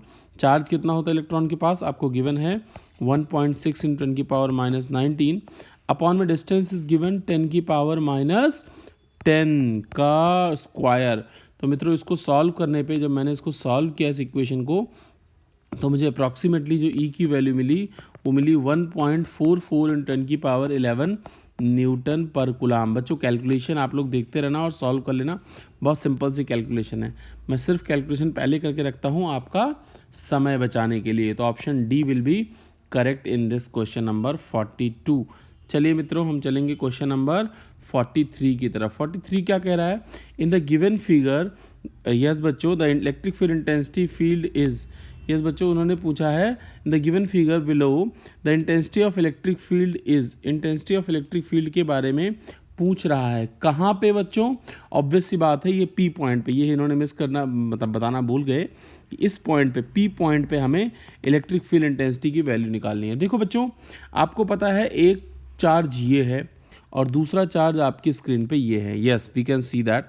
अब दोनों पॉजिटिव चार्ज हैं, तो इसके थ्रू जो हमारा ये पहला नंबर चार्ज होगा उसके थ्रू E1 होगा और दूसरा नंबर चार्ज होगा उसके थ्रू E2 होगा, और दोनों अपोजिट डायरेक्शन में हैं। तो नेट इलेक्ट्रिक फील्ड इंटेंसिटी क्या हो जाएगी, E1 - E2 या E2 - E1, जो भी बड़ा होगा उसको हम लोग यूज़ करेंगे। मित्रों देखिए कैसे सॉल्व करेंगे, यस तो बेटा इसको सॉल्व करने के लिए हम पहले E1 की वैल्यू निकालेंगे। E1 = क्या हो जाएगा, KQ/r²। K आपको कितना दिया है 9 × 10⁻9, जो कांस्टेंट होता है स्टैंडर्ड कांस्टेंट। Q पहला है 12 × 10⁻9 अपॉन में R का मतलब डिस्टेंस हो गया, डिस्टेंस कितना गिवन है 3 गिवन है मित्रों, yes we have given with 3 this thing. तो 3 आपको गिवन है, 3 का स्क्वायर करेंगे बच्चों। इसको सॉल्व करने के बाद 3 का स्क्वायर 9 से कट जाएगा, तो this will become 12 Newton per coulomb, 12 Newton per coulomb. Similarly हम लोग E2 की वैल्यू निकालेंगे, KQ/r²। K हमारा है 9 × 10⁻9, Q कितना है मित्रों, Q is how much 6 × 10⁻9 upon में R²। R is how much 2²। R कितना हो जाएगा 2 हो जाएगा। तो हम लोग इसको सॉल्व करेंगे बेटा and we will get the result of 13.5 newton per coulomb. बेटा हुआ क्या, हमारे पास दो इलेक्ट्रिक फील्ड आ गई, एक E1 इधर आ गई और एक E2 इधर आ गई। तो नेट इलेक्ट्रिक फील्ड जो हो जाएगी वो हो जाएगी E2 - E1। E2 is how much 13.5 and E1 is how much 12। तो ये कितना आ गया 1.5 Newton per coulomb. 1.5 Newton per coulomb is option B. तो 43 का ऑप्शन हो जाएगा बी। चलिए बच्चों हम चलेंगे नेक्स्ट क्वेश्चन की तरफ, question number 44। Two charges +4E and E are at the distance of x apart. At what distance from the Q a charge Q be placed from +E so system is equilibrium। बेटा आप ध्यान से देखो कि दो charges हैं, एक +4E यहाँ पे है और एक +E यहाँ पे है। इन दोनों के बीच में डिस्टेंस है मान लीजिए x, यस। अब उसने बोला है कि तीसरा चार्ज Q कहाँ पे रखा जाए कि हमारा सिस्टम इक्विलिब्रियम में रहे। जी हाँ बच्चों, तीसरा चार्ज Q कहीं यहाँ बीच में रखा जाएगा। Yes guys, we have to keep this in between those two charges, that is यहाँ पे कहीं पे हमने Q चार्ज रख दिया। बेटा देखो सिस्टम इक्विलिब्रियम में रखने का एक तरीका होता है, मान लेंगे ये डिस्टेंस हमारा A हो जाएगी, तो ये डिस्टेंस हो जाएगी x - a का whole square, sorry x minus A, फॉर्मूले में लगाएंगे तो x माइनस ए का होल स्क्वायर आएगा। हम लोग इसको फोर्सेस को बैलेंस कर देंगे इसके, यस सॉरी, तो हम लोग क्या करने वाले हैं, इधर वाली फोर्स से बैलेंस करेंगे, F1 बराबर F2 के इक्वल रखेंगे, और फोर्सेस जब बैलेंस करेंगे मित्रों, और हम x की वैल्यू कैलकुलेट कर लेंगे। तो चलिए पहले फोर्सेस बैलेंस करते हैं, फिर एक शॉर्टकट तरीका भी आपको हाथों हाथ में सिखाता हूँ। मित्रों देखिए, k q कितना हो जाएगा 4e अपॉन में r स्क्वायर का मतलब a स्क्वायर हो जाएगा, दूसरा हो जाएगा k into E, yes K Q by R square, yes बच्चों K Q by R square is the value, कि इलेक्ट्रिक फील्ड के बारे में बात कर रहा है ना वो, the charge the distance, okay force के बारे में बात कर रहा है, आई एम सॉरी। तो बेटा यहाँ पे क्यू भी आएगा, दोनों के बीच में फोर्स के बारे में बात करेगा, तो दोनों चार्जेस के बीच में फोर्स में, क्योंकि बेटा फोर्स का फॉर्मूला होता है K Q one Q two by R square ना, तो यहाँ पे Q1 ये हो गया, Q2 ये हो गया, पहले दो पेयर के बीच में, तो ये हमने लिख दिया, और इन दोनों के लिए क्या हो गया, Q इंटू ई हो गया, इंटू एक्स माइनस ए का होल स्क्वायर। सर क्या क्या कैंसिल हो रहा है, K से K कैंसिल हो रहा है, जी हाँ बच्चों, ई क्यू से ई क्यू कैंसिल हो रहा है, यस गाइज। तो इसको हम सॉल्व करेंगे, क्रॉस मल्टीप्लाई करेंगे, तो हो जाएगा A square is equal to 4x minus A का होल स्क्वायर। सॉल्व करने की आसानी के लिए हम लोग दोनों तरफ रूट ले रहे हैं, तो ये हो जाएगा a 2x माइनस ए। तो मित्रों इसको सॉल्व करेंगे हम लोग, तो it will become a 2x minus 2a, yes बच्चों 2x माइनस 2a। तो यहाँ से अगर हम कैलकुलेट करेंगे मित्रों, तो 3a बराबर 2x, तो x की वैल्यू आ गई 3/2a, कितने आ गई, x की वैल्यू आ गई 3/2a, तो a बराबर 2/3a हो जाएगा हमारा एक्यूरेटली करेक्ट आंसर, 2/3x। तो वो कहाँ से पूछ रहा है, वो a की वैल्यू ही पूछ रहा है, तो a की वैल्यू कितनी हो जाएगी, that is a will become, calculation आप लोगों को ध्यान से देखना है, 2a इधर गया 2x, यस बच्चों, तो हो गया 2/3x, तो a की वैल्यू आ गई 2/3x, that is option B will be correct in this case. तो मुझे उम्मीद है आपको ये समझ में आ गई होगी मित्रों। चलेंगे हम नेक्स्ट क्वेश्चन की तरफ, चलिए बच्चों क्वेश्चन नंबर नेक्स्ट आपका है क्वेश्चन नंबर 45, जरा ध्यान से देखेंगे हम लोग। क्वेश्चन नंबर 45 क्या कहना चाहता है, question number 45, when the electric field intensity E at the point, yes बच्चों, point in electric field is directed towards or away from the same fixed point, then the field is, मित्रों question क्या कह रहा है आपको समझना पड़ेगा कि electric field intensity E at any point is any point in the electric field is directed towards or away from the same fixed point, yes बच्चों, तो fixed point then the field is, yes बच्चों, field कैसी होगी बेटा, देखो उसने बोला क्या है आपको समझना पड़ेगा कि उसी पॉइंट से अबे भी जा रही है, टूवर्ड्स भी जा रही है, यस बच्चों, कुछ आ रही है कुछ जा रही है, मतलब इधर भी जा रही है इधर भी जा रही है, तो इसका मतलब कौन सी इलेक्ट्रिक फील्ड हो गई, ये बेटा देखो सर्कुलर इलेक्ट्रिक फील्ड नहीं हो गई, यूनिफॉर्म इलेक्ट्रिक फील्ड भी बिल्कुल नहीं होगी, आउटवर्ड है, देखो रेडियस के अलॉन्ग जाएगी, that is radial electric field is the answer, तो सी हो जाएगा इसका answer. When the electric field intensity E at any point in the electric field is directed towards or away from the same fixed point, then the field is radial electric field. चलेंगे next question की तरफ, that is this one, जरा ध्यान से देखेंगे क्या कहना चाहता है question. shows figure shows exactly, हमारा जो फिगर है बच्चों वो क्या दिखा रहा है, ये सारी कहानी बता रहा है।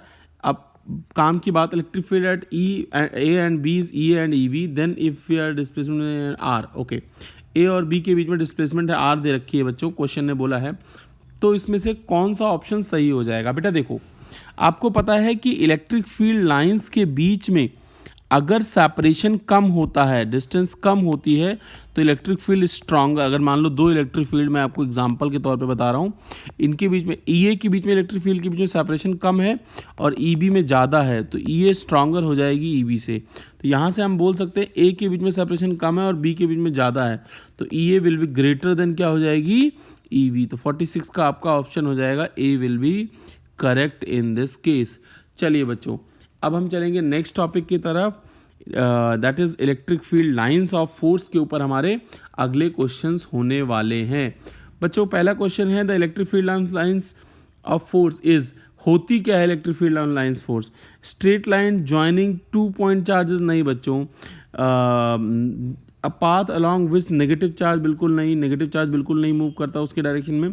The path along which a free test charge moves, बिल्कुल सही बात बेटा, कि पॉजिटिव से नेगेटिव की तरफ जब टेस्ट चार्ज को फ्लो कराते हैं तो वो ऐसे फ्लो करता है। यस, टेस्ट चार्ज के पाथ की डायरेक्शन दिखाता है कौन? Electric field lines. तो ये बात आपको ध्यान रखनी है, तो सी ऑप्शन इसमें सही हो जाएगा। चलिए क्वेश्चन नंबर 48 की तरफ हम लोग चलेंगे बच्चों। थोड़ा थ्योरेटिकल है पहले, फिर हम कंसेप्चुअल प्रॉब्लम भी करेंगे। क्या कहना चाहता है question number 48? Which of the following is not true about the electric field lines of force? इनमें से इलेक्ट्रिक फील्ड ऑफ लाइंस के लिए कौन सही नहीं है? They never intersect each other, सही बात है। They are parallel to each other and equally placed in, बिल्कुल सही बात है, अभी हम डिस्कस किया, अगर पैरेलल हैं तो यूनिफॉर्म होंगी। They pass through the conductor but do not pass through the insulator. बच्चों यहाँ पे थोड़ा सा ट्विस्ट की बात ये है, क्वेश्चन कह रहा है कि वो कंडक्टर के थ्रू पास होती हैं बट इंसुलेटर के थ्रू पास नहीं होती। क्या? Sorry, they are pass through the conductor and insulator, बिल्कुल सही बात है बेटा, ये इलेक्ट्रिक फील्ड लाइंस के बारे में। आई एम सॉरी, अब क्या है? They do not pass through the conductor, बेटा ये गलत बात है। कंडक्टर के थ्रू पास होती है, इनसाइड इलेक्ट्रिक फील्ड जीरो होती है उसकी, ये बात सही है, उसका रीजन और है कुछ, लेकिन वो इंसुलेटर के थ्रू पास नहीं होती बट कंडक्टर के थ्रू पास होती हैं। तो इसका आंसर हो जाएगा डी। तो 48 will have D option will be correct in this case. Yes, question number 49। 49 क्या हो जाएगा बच्चों? 49 का कहना चाहता है the electric lines of force about the negative point charge are. जी हाँ बच्चों, नेगेटिव चार्ज के लिए अगर आप बात करें तो इलेक्ट्रिक फील्ड इनवर्ड होती है और रेडियली इनवर्ड होती है। तो कौन सा ऑप्शन? सर्कुलर नहीं, सर्कुलर नहीं, रेडियल एंड इनवर्ड, बिल्कुल सही, C option will be correct in this case. Question number 50 हम लोग सॉल्व करेंगे। The figure represents electric field lines of force originating from Q1 and Q2. We can conclude, बेटा इस बात से हमें क्या शिक्षा मिलती है? Q1 से निकल रहा है, मतलब ये कैसा चार्ज है? यस, Q1 से निकल रहा है और Q2 की तरफ जा रहा है। This is positive and this is negative. Yes बच्चों, ये एरो की लाइन हमारे टाइपिस्ट भाई साहब ने गलत कर दी है, तो ये इनवर्ड होनी चाहिए। यस, तो बेटा क्या हो जाएगा?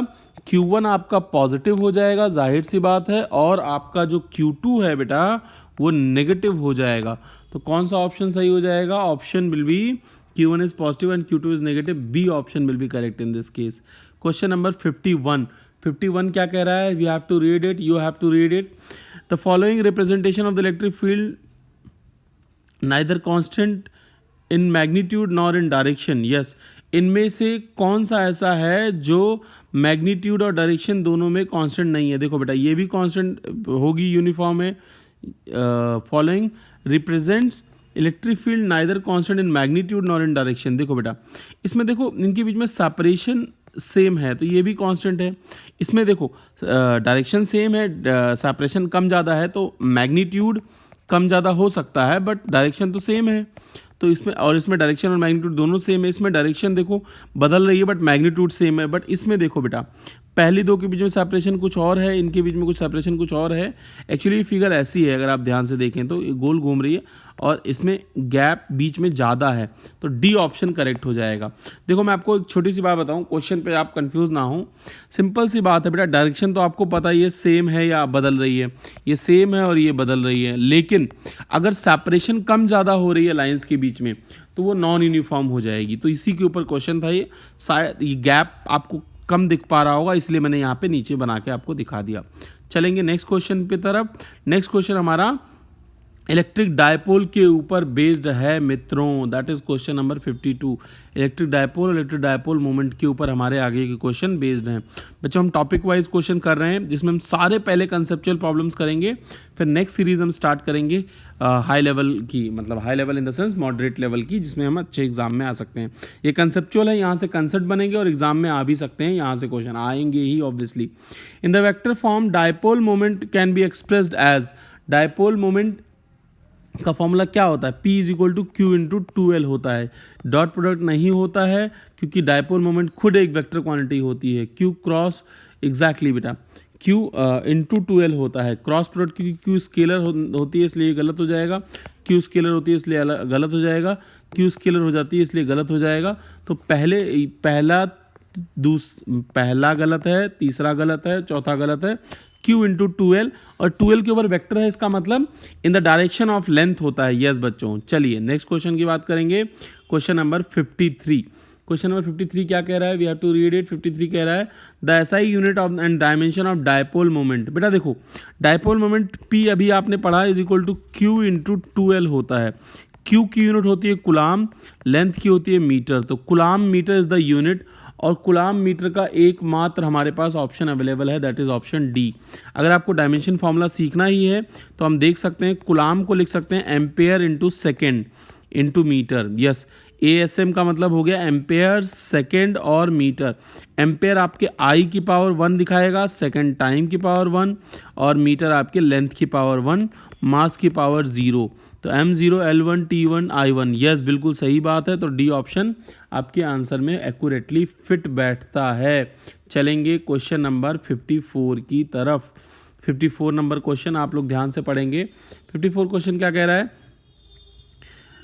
Which of the following charges can form? Yes, which of the following electric dipole? बेटा देखो, इनमें से कौन सा चार्ज, देखो पहला गलत है क्योंकि ये माइक्रो कूलम्ब है, ये मिली है, ये भी गलत है। इनके मैग्नीट्यूड अलग अलग है, गलत है। देखो बेटा, डायपोल बनने के लिए एक नेगेटिव और एक पॉजिटिव चार्ज इक्वल डिस्टेंस से सेपरेट होते हैं। तो जाहिर सी बात है 10 की पावर -3, ये भी गलत हो गया। -1, एक सेकेंड, 10 की power -3 milli coulomb and 1 milli coulomb, -1 milli coulomb is the D option. देखो एक सेकंड, मुझे सी ऑप्शन में थोड़ा सा लफड़ा लग रहा है। सी ऑप्शन देखते हैं जरा। 10 की पावर -3 मिली कूलम्ब, 10 की पावर -3 मिली कूलम्ब। एक्चुअली बेटा एक कूलम्ब है, ये मिसप्रिंट हो गया है।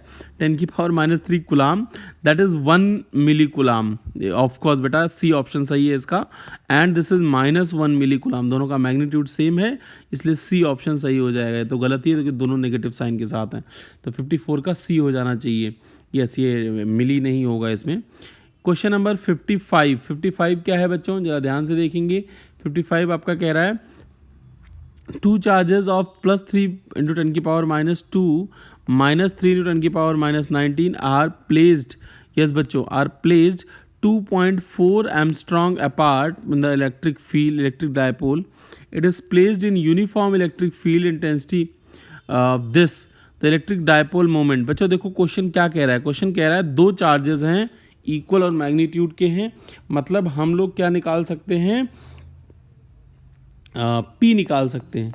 It is placed in uniform electric field intensity. बेटा इससे फ़र्क ही नहीं पड़ना, वो तो P पूछ रहा है। P is equal to Q into 2L होता है। Q हमारे पास कितना है, 3.2 इंटू 10 की पावर -19। 2L का मतलब हो गया 2.4 इंटू 10 की पावर -10। यस, 2.4 इंटू 10 की पावर -10 हो जाएगा। जब हम इसको मल्टीप्लाई करेंगे मित्रों तो आएगा 7.68 इंटू 10 की power -29 coulomb metre. That is option C will be correct. चलेंगे question number next 56 number question की तरफ। 56 नंबर क्वेश्चन कंसेप्चुअल है। अ रीजन, यस बच्चों, a region surrounds a stationary electric field has.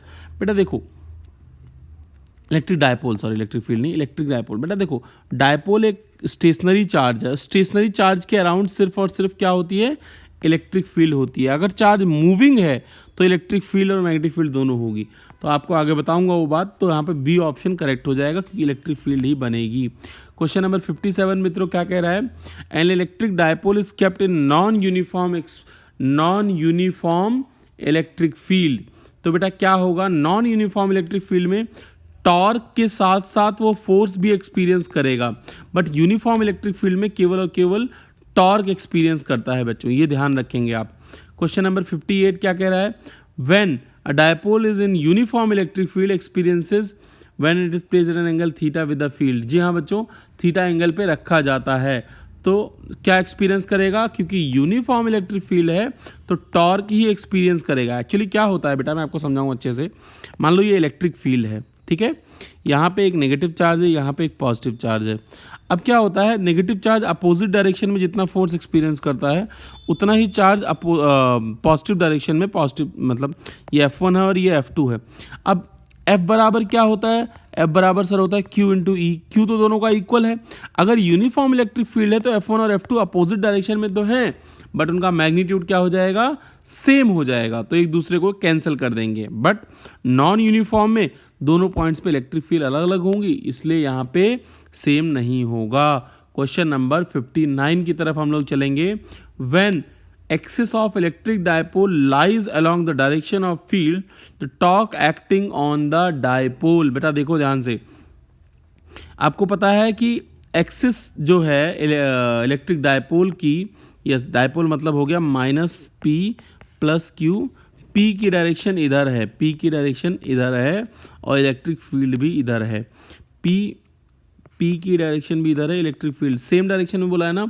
आपके पास टॉर्क का फॉर्मूला क्या होता है sir, torque is equal to होता है पी क्रॉस ई। सभी बच्चों ने जरूर सुना होगा ये formula, that is P cross E, that is P E sine theta. अब क्वेश्चन के हिसाब से थीटा कितना है, क्वेश्चन के हिसाब से थीटा जो है मित्रों 0 डिग्री है, और आपको पता है साइन 0 कितना होता है, 0 होता है, इसलिए आंसर ए हो जाएगा इसका सही। क्वेश्चन नंबर 60 की तरफ चलेंगे। The moment of couple dipole moment को ही बोलते हैं, acting on the electric field is maximum when, कब होगा बेटा, जब वो थीटा, देखो बेटा मोमेंट ऑफ कपल बेटा डायपोल मोमेंट का जो टॉर्क एक्सपीरियंस करता है ना, उसी को हम मोमेंट ऑफ कपल बोलते हैं। डायपोल मोमेंट की बात कर रहा है, तो बच्चों moment of couple acting on the electric field एक डायपोल मोमेंट कब होगा, जब इलेक्ट्रिक, जो देखो टॉर्क का फॉर्मूला आपको क्या पढ़ाया गया, that is P E sine theta. Theta कितना होगा यहाँ पे 90 और साइन 91 होता है, तो जब परपेंडिकुलर हो जाएगा तो हमारा डायपोल मोमेंट या मोमेंट ऑफ कपल मैक्सिमम हो जाएगा। चलिए बच्चों नेक्स्ट क्वेश्चन आपका है क्वेश्चन नंबर 61।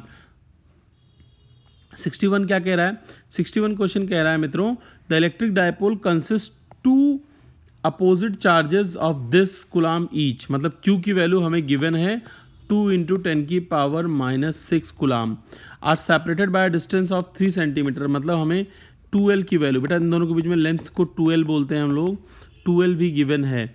उसके बाद क्या बोला है, it is placed in the electric field, E भी गिवन है आपके पास 2 इंटू 10 की पावर 5। द मैक्सिमम टॉर्क का मतलब थीटा 90, यस सर।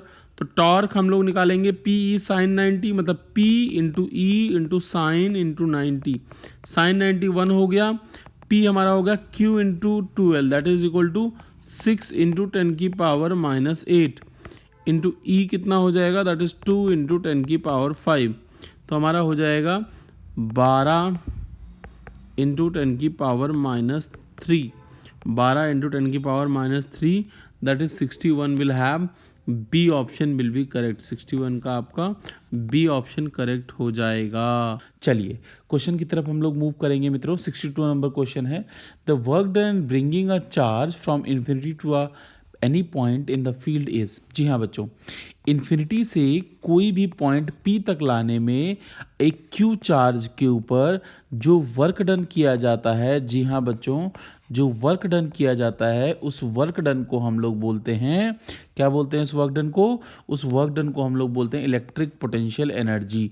अगर उसी वर्क डन को पर यूनिट चार्ज कर देते तो इसको हम लोग इलेक्ट्रिक पोटेंशियल बोलते हैं। इलेक्ट्रिक पोटेंशियल एनर्जी को U से रिप्रेजेंट करते हैं और इलेक्ट्रिक पोटेंशियल को B से रिप्रेजेंट करते हैं।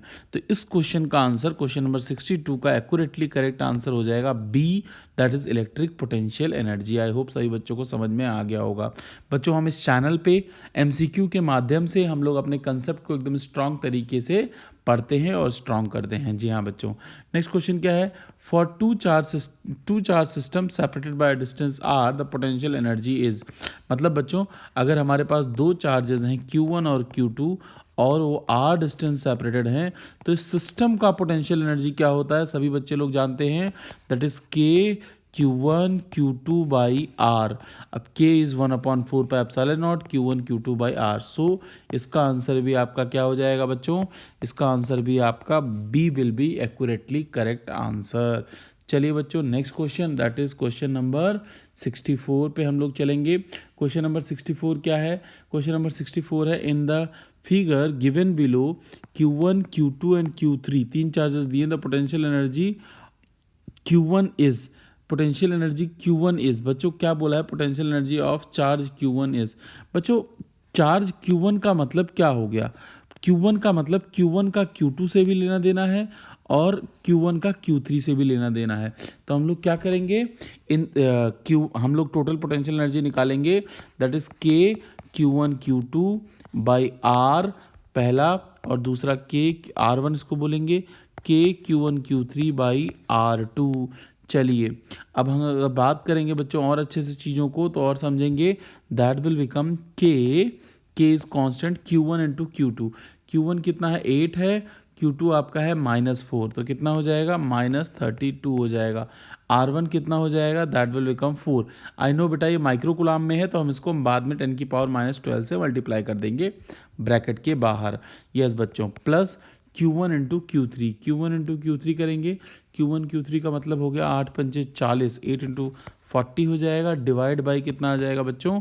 5 इंटू 10⁻12, क्योंकि Q1 भी 10⁻6, इसका भी 10⁻6, 10⁻12 बाहर आ जाएगा। चलिए बच्चों इसको हम सॉल्व करेंगे और कैलकुलेट करेंगे, दिस विल बिकम 8 एंड अगर आप ध्यान से समझें तो ये भी आपका 8 ही हो जाएगा। बच्चों 8 से 8 कैंसिल हो गया, आंसर आपका 0 हो गया। तो Q1 से एसोसिएटेड दो चार्जेस का पोटेंशियल एनर्जी है, Q1 का Q2 से, Q1 का Q3 से, और नेट हमारा सॉल्व करने के बाद 0 आ गया। इसलिए आंसर इस क्वेश्चन का बच्चों 64 का एक्यूरेटली करेक्ट आंसर C हो जाएगा। चलेंगे बच्चों नेक्स्ट क्वेश्चन की तरफ, जो हमारा इलेक्ट्रिक पोटेंशियल डिफरेंस के ऊपर बेस्ड है। जी हाँ बच्चों, that is basically based on electric potential difference. जी हाँ, इलेक्ट्रिक पोटेंशियल डिफरेंस के ऊपर क्वेश्चंस कैसे होंगे? पहला क्वेश्चन है, यस बच्चों, पहला क्वेश्चन आप देख सकते हैं बहुत सिंपल तरीके से, if 4 into 10⁻20 electron volt energy is required to move a charge of 0.25 coulomb between 2 point charges, the potential energy difference between them। देखो बच्चों क्वेश्चन को अगर आप ध्यान से समझो तो हम लोग समझ पाएंगे कि जो हमारा वर्क डन पर यूनिट चार्ज, अब work done from A to B बात कर रहे हैं तो हमारा पोटेंशियल एनर्जी भी आएगा। पोटेंशियल एनर्जी या पोटेंशियल एनर्जी डिफरेंस क्या आएगा? वो डिफरेंस आएगा VA माइनस VV। क्वेश्चन यहाँ पे VA माइनस VV पूछ रहा है और एनर्जी इज गिवन। जी हाँ बच्चों, एनर्जी इज गिवन, हमसे पोटेंशियल डिफरेंस पूछ रहा है। तो हम लोग क्या करेंगे, वर्क डन इज गिवन है, वर्क डन कितना है? 4 इंटू 10⁻20 इलेक्ट्रॉन वोल्ट का मतलब हो गया 1.6 इंटू 10⁻19, और इसको हम लोग डिवाइड करेंगे मित्रों, किससे डिवाइड करेंगे? We have to divide this data by किससे? एक चार्ज से। एक चार्ज हमारा कितना गिवन है? 0.25। मित्रों जब इसको मैंने डिवाइड किया और हमने इसको सॉल्व किया तो we have got approximately 256 volt. Calculation मैंने करी और मुझे मिला 256 वोल्ट। तो बच्चों हमें पता है कि potential energy difference between A and B is work done from A to B upon में चार्ज। जैसे जिस रेशियो में ये लिखा होता है A B VA minus VB मतलब work done from A to B, उसी रेशियो में उसी तरीके से ये लिख लें, आपका आंसर कभी भी गलत नहीं आएगा। तो इसका आंसर हो जाएगा 256 वोल्ट। बहुत सिंपल क्वेश्चन था। चलेंगे नेक्स्ट क्वेश्चन की तरफ मित्रों, that is question number 66। A cloud is at potential of this volt related to the ground. अच्छी बात है। A charge of this coulomb is transferred in lightning stroke between the cloud and the ground, the energy dissipated. बच्चों देखो energy की बात पूछ रहा है। एनर्जी इज बेसिकली क्या है? Energy is something like work. आपको क्या पता है? सर हमें पता है कि जो पोटेंशियल होता है वो होता है वर्क डन पर यूनिट चार्ज। हमसे वर्क डन के बारे में जानकारी चाहता है। यस, तो work done is equal to Q into v. Q given है कितना? That is 40 coulomb. I am sorry, this is 40 coulomb. Q V कितना है? That is 8 into 10⁻6। 8 into 10⁻6 is the value of this one. अगर हम इसको solve करेंगे 320 into 10⁻6, अगर हम इसको और अच्छे से सॉल्व करते हैं तो we will get 3.2 into 10⁸ joule. तो आंसर कौन सा सही हो जाएगा? इसका आंसर हो जाएगा आपका C will be accurately correct. Same pattern पे क्वेश्चन है। क्वेश्चन नंबर अब नेक्स्ट हमारा होगा electric potential due to a point charge. Electric potential की बात करेंगे। सबसे पहले तो आपको पता है, सबसे पहले हम डायमेंशनल फार्मूला सीखेंगे। वी का डायमेंशनल फार्मूला W/Q। W होता है जूल। अब जूल को बच्चों अगर आप लिखें प्रॉपर ब्रेक करके, तो जूल होता है न्यूटन इंटू मीटर यूनिट होती है, और चार्ज की यूनिट कूलाम्ब होती है। न्यूटन को हम लिख सकते हैं KG meter per second square into metre.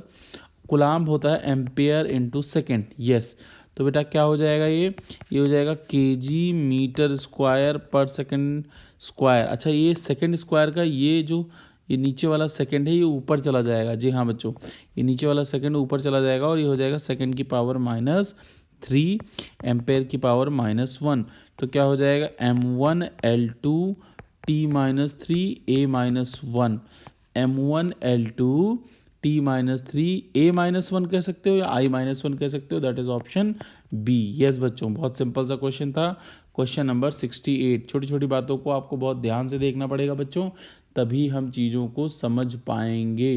Question number कौन सा करना है हमें? Question number 68। Which one of the following is not true? बच्चों ध्यान से देखेंगे, इनमें से कौन सा सही नहीं है।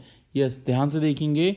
About electric potential. Electric potential scalar quantity सही है, यूनिट वोल्ट सही है, it is a vector quantity सरासर गलत, क्योंकि स्केलर है तो वेक्टर कैसे हो जाएगी मित्रों? तो इसका आंसर 68 का सी हो जाएगा। चलेंगे क्वेश्चन नंबर 69। 69 के बाद 69 के ऊपर क्वेश्चन पूछना चाहता है। 69 का हमें सॉल्व करना है। The potential energy is independent on which of the following. देखो बच्चों, पोजीशन के ऊपर बिल्कुल आर के ऊपर डिपेंडेंट होता है। KQ/R होता है पोटेंशियल, तो डिपेंडेंट है। हाँ सर, मीडियम K 1/4 पे एप्सिलॉन होता है, तो मीडियम पे डिपेंडेंट है। Nature of the charge obviously dependent है, पॉजिटिव के लिए पॉजिटिव, नेगेटिव के लिए नेगेटिव। तो नन ऑफ द अबव इसका आंसर होना चाहिए। चलिए बच्चों, question number 70 we have to solve. Electric potential due to a positive and a negative charge respectively is. Yes बच्चों, अगर आप बात करें पॉजिटिव, देखो बच्चों आपको पता है V इज इक्वल टू होता है KQ/R। K is constant, R is distance. Q अगर पॉजिटिव तो V आपका पॉजिटिव, K अगर नेगेटिव, Q अगर नेगेटिव तो V आपका नेगेटिव। तो पॉजिटिव के लिए पॉजिटिव और नेगेटिव के लिए negative. That is option C. 70 का आपका C will be accurately correct answer. 71 we have to solve question number 71. The electric potential due to a charged metallic sphere is constant. बच्चों, electric potential charge metallic sphere का जो होता है वो उसके inside constant होता है, क्योंकि इनसाइड अगर आप एक मेटालिक स्फेयर मान लेते हैं, हम लोग एक मेटालिक स्फेयर अगर सपोज कर लेते हैं लेट से ऐसे, तो इसके अंदर किसी भी पॉइंट पे जो हमारा इलेक्ट्रिक फील्ड होती है वो ज़ीरो होती है। We should know this thing कि इलेक्ट्रिक फील्ड जो इनसाइड होती है बेटा वो ज़ीरो होती है, और E इज इक्वल टू होता है -dV/dr। अगर E ज़ीरो है तो V आपका जो हो जाएगा वो हो जाएगा कांस्टेंट। V हो जाएगा कांस्टेंट। तो इनसाइड द स्फेयर हमारा जो वैल्यू है बच्चों वो कांस्टेंट हो जाएगी। चलिए बच्चों, next question. The hollow metallic sphere of radius 10 centimetre is charge such that the potential on its surface is 80 volt. Yes बच्चों, पोटेंशियल कितना है? इतना है। और क्या दिया है? रेडियस आपको गिवन है 10 centimetre. The potential at the centre of the sphere. बच्चों देखो, आपको बताया है पहले ही गया कि अगर एक स्फेयर है उसके हर पॉइंट पे पोटेंशियल सेम रहता है। तो क्या बोला है क्वेश्चन ने? 10 सेंटीमीटर रेडियस है, कोई दिक्कत नहीं है। 80 वोल्ट है, तो बेटा 80 वोल्ट उसके सेंटर पे भी रहेगा और हर जगह रहेगा। तो 72 का आपका सी आंसर हो जाएगा। क्वेश्चन नंबर 73 क्या कह रहा है? The electric potential the distance of 10 meter from the point of charge this one.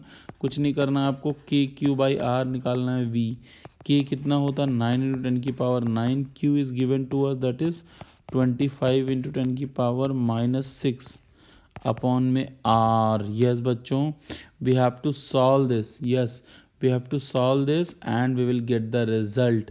कितना आएगा रिजल्ट सॉल्व करके? This is approximately 22500 volt. That is option B will be correct. Question number 74 क्या कह रहा है? In a hydrogen atom, the electrons revolves around the nucleus in an orbit of radius this. Okay, then electrical potential produced by the nucleus at the position of the electron. Question आप ध्यान से देखेंगे, बहुत simple question है कि hydrogen atom है जिसमें electron revolve कर रहा है on the nucleus in the orbit of radius this. Okay, अब बेटा electrical potential produce by the nucleus at the position of the electron. बच्चों देखो, आप ध्यान से समझो, तो ये इलेक्ट्रॉन रिवॉल्व कर रहा है, यहाँ पे सेंटर पे एक हाइड्रोजन एटम है, हाइड्रोजन एटम के पास एक प्रोटॉन होता है. यस, एक प्रोटॉन होता है, तो that is equal to 1.6 × 10⁻⁻19 coulomb charge है. यस, और इसका डिस्टेंस जो है ये this is 0.53 × 10⁻⁻10 is given. Yes, center से.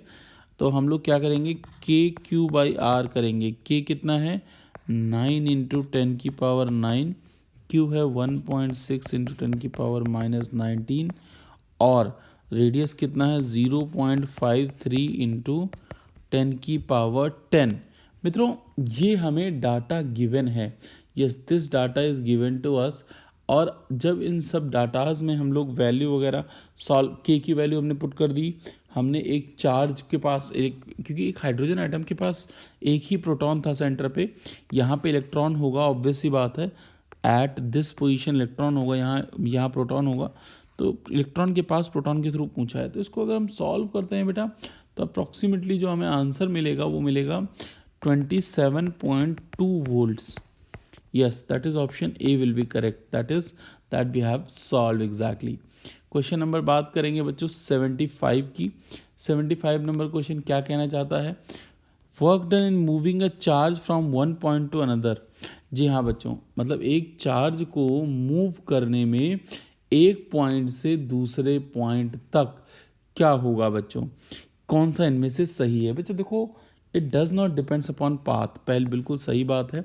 Proportional to charge, electric potential energy, ये सारे इलेक्ट्रिक पोटेंशियल एनर्जी की ही फॉर्मूले हैं.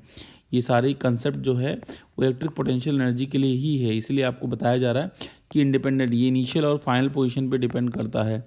ये प्रोपोर्शनल होता है कि Q1 Q2/R. तो ये सारे इलेक्ट्रिक पोटेंशियल एनर्जी के लिए वैलिड है, इसलिए आंसर इसका हो जाएगा D. D is the accurately correct answer.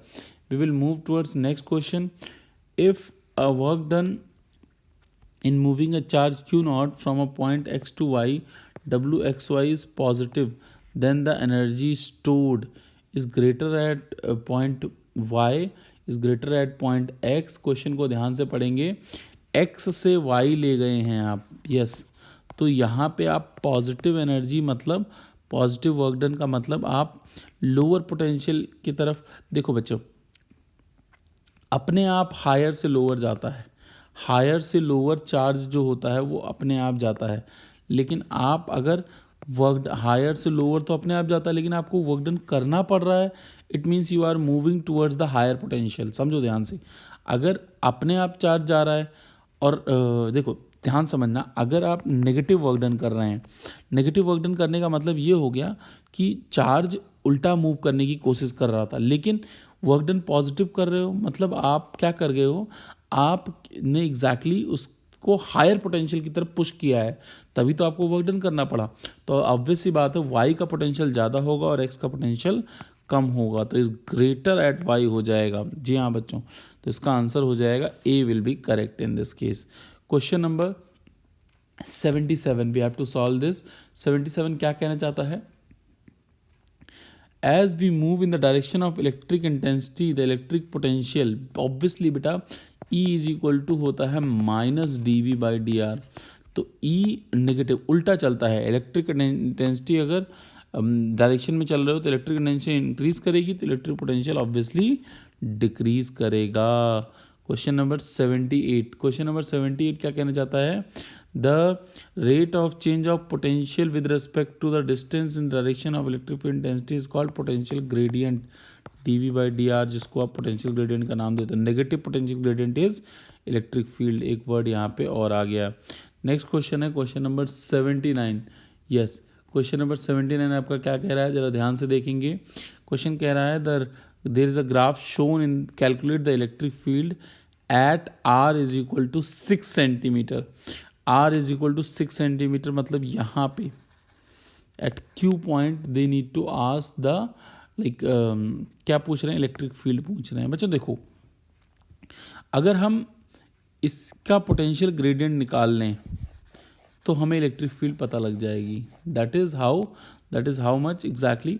देखो आपको इस लाइन का पोटेंशियल, क्योंकि सर ऐसा कैसे, बेटा देखो आपको पता है E is equal to minus D V by D are.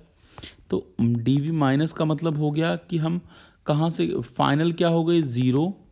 Obviously final minus लगा के फाइनल पोटेंशियल एनर्जी इस पॉइंट पे, इस वाले पॉइंट पे potential energy zero, minus initial कितनी थी 10, डिस्टेंस कितना आ गया 7 माइनस 5, 7 माइनस 5, तो ये हो जाएगा 10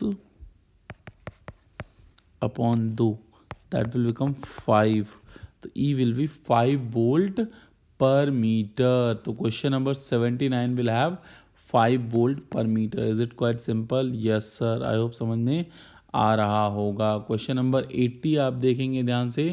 question number, electric potential due to a electric dipole. जी हाँ बच्चों, this is the direct formula. क्या होता है, that is 1/4 pi epsilon naught P cos theta by R. This is the formula for electric potential due to क्या, electric dipole. Electric dipole के through होता है।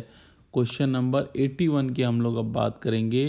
क्वेश्चन नंबर 81 कह रहा है the electric potential at a point due to dipole varies the nth power of the distance. Yes, अब from the centre of the dipole the value of n। बच्चों आपको पता है कि अभी आपने किया है, सॉरी अभी आपने सॉल्व किया है, this is equal to electric potential due to a dipole is 1/4 pi epsilon naught. This, मैं इस फॉर्मूले की बात कर रहा हूँ, इस वाले की, P cos theta by R square, P cos theta by R square. तो बेटा आर की कैसे प्रोपोर्शनल है, V is inversely proportional to R square, मतलब V is proportional to R की पावर -2। तो क्वेश्चन ने बोला है V is proportional to R की power N, N is equal to -2। तो इसका आंसर क्या हो जाएगा 81 का आपका, D will be accurately correct answer. तो quite simple, is it? Yes of course my dear friends. Next question फिर से वही आ गया। क्या है question, electric potential at the equatorial point of the small dipole in the distance R dipole. देखो बच्चों, एक डायपोल अगर हम ले लेते हैं माइनस, नेगेटिव एंड पॉजिटिव, तो इक्वेटोरियल पॉइंट अगर इस पॉइंट की बात करते हैं तो जितना इस नेगेटिव चार्ज के थ्रू नेगेटिव पोटेंशियल होगा उतना ही पॉजिटिव चार्ज के थ्रू पॉजिटिव होगा, और नेट क्या हो जाएगा, ज़ीरो। आप ऐसे सोच सकते हैं, या फिर आप अगर फॉर्मूला लगाते हैं 1/4 pi epsilon naught P cos theta by R square, तो बेटा थीटा की वैल्यू 0 एक्सियल पॉइंट पे हो जाएगी और 90 हो जाएगी इक्वेटोरियल पॉइंट पे। कॉस 90 क्या होता है, 0, तो आंसर इसका आ जाएगा 0। तो ये बात ध्यान रखेंगे, अच्छा क्वेश्चन था ये। यस बच्चों, question number 83, what we have to do. क्वेश्चन बोला है the potential at a point due to electric point will be maximum and minimum at the angle of the axis line joining exactly। बेटा potential के बारे में पूछा electric dipole, V is equal to 1/4 pi epsilon naught, yes 1/4 pi epsilon naught P cos theta by R square. बेटा देखो cos 0 तो होता है मैक्सिमम, जी हाँ, cos 0 लाइक होता है मैक्सिमम, और कॉस मैक्सिमम का मतलब +1, और कॉस 180 होता है -1। तो बेटा माइनस पे मिनिमम हो जाएगी, नेगेटिव पोटेंशियल आ जाएगा, माइनस पे नेगेटिव हो जाएगा, तो 180 पे मिनिमम हो जाएगा क्योंकि नेगेटिव होती है कॉस 180, और 0 डिग्री पे मैक्सिमम। तो इसका आंसर हो जाएगा 83 का आपका डी हो जाएगा, is the answer for this question. चलेंगे नेक्स्ट क्वेश्चन की तरफ। Question number 84, the distance between H positive and Cl negative ion in HCl molecule is this. Yes बच्चों, मतलब एक डायपोल है, H पॉजिटिव इधर हो गया, Cl नेगेटिव, चार्ज तो दोनों के ऊपर सेम है ना, जितना पॉजिटिव है उतना नेगेटिव है। इन दोनों के बीच में डिस्टेंस है मित्रों 1.28 angstrom. What will be the potential due to a dipole at 12 angstrom on the axis of dipole. मतलब इस पॉइंट पे पूछ रहा है, एक्सिस ऑफ डायपोल की बात कर रहा है। तो आपको पता ही है कि V का फॉर्मूला होता है 1/4 pi epsilon naught P cos theta upon में R square. Yes, this is 9 × 10 की power 9 P is Q × 2L। Q कितना हो जाएगा 1.6 × 10 की पावर -19। जी हाँ बच्चों, P का मतलब हो गया चार्ज, हाइड्रोजन पॉजिटिव के ऊपर एक प्रोटॉन जितना चार्ज होता है, इंटू 2L, डिस्टेंस कितना है 1.28 इंटू 10 की पावर -10, ये हो गया P cos theta, theta is 0 degree, तो ये हो जाएगा 1 अपॉन में डिस्टेंस कितना बोला है उसने 12 इंटू 10 की पावर -t का होल स्क्वायर। मित्रों इस कैलकुलेशन को आप लोग करेंगे तो I just calculated and got this value, तो आपका भी 0.13 वोल्ट आ जाएगा। कुछ नहीं करना था, वैल्यूज पुट करनी थी। Question number 85 we have to solve बच्चों। क्वेश्चन नंबर 85 है दोस्तों, in the given figure electric potential at a point P is, जी हाँ बच्चों, P पॉइंट पूछ रहा है क्वेश्चन, P पॉइंट पे इलेक्ट्रिक पोटेंशियल हमें बताना है। मित्रों हमें कुछ नहीं करना, हमें इस वाले चार्ज के थ्रू और इस वाले चार्ज के थ्रू, दोनों चार्जेस के थ्रू P पॉइंट पे पोटेंशियल निकालना है। पोटेंशियल का स्टैंडर्ड फार्मूला क्या होता है, KQ/R is the standard formula for the potential. तो हम इस पॉइंट को A मान लेते हैं, इस पॉइंट को B मान लेते हैं। A पॉइंट पे जो हमारा चार्ज है वो पॉजिटिव है, B पॉइंट पे हमारा जो चार्ज है वो नेगेटिव है।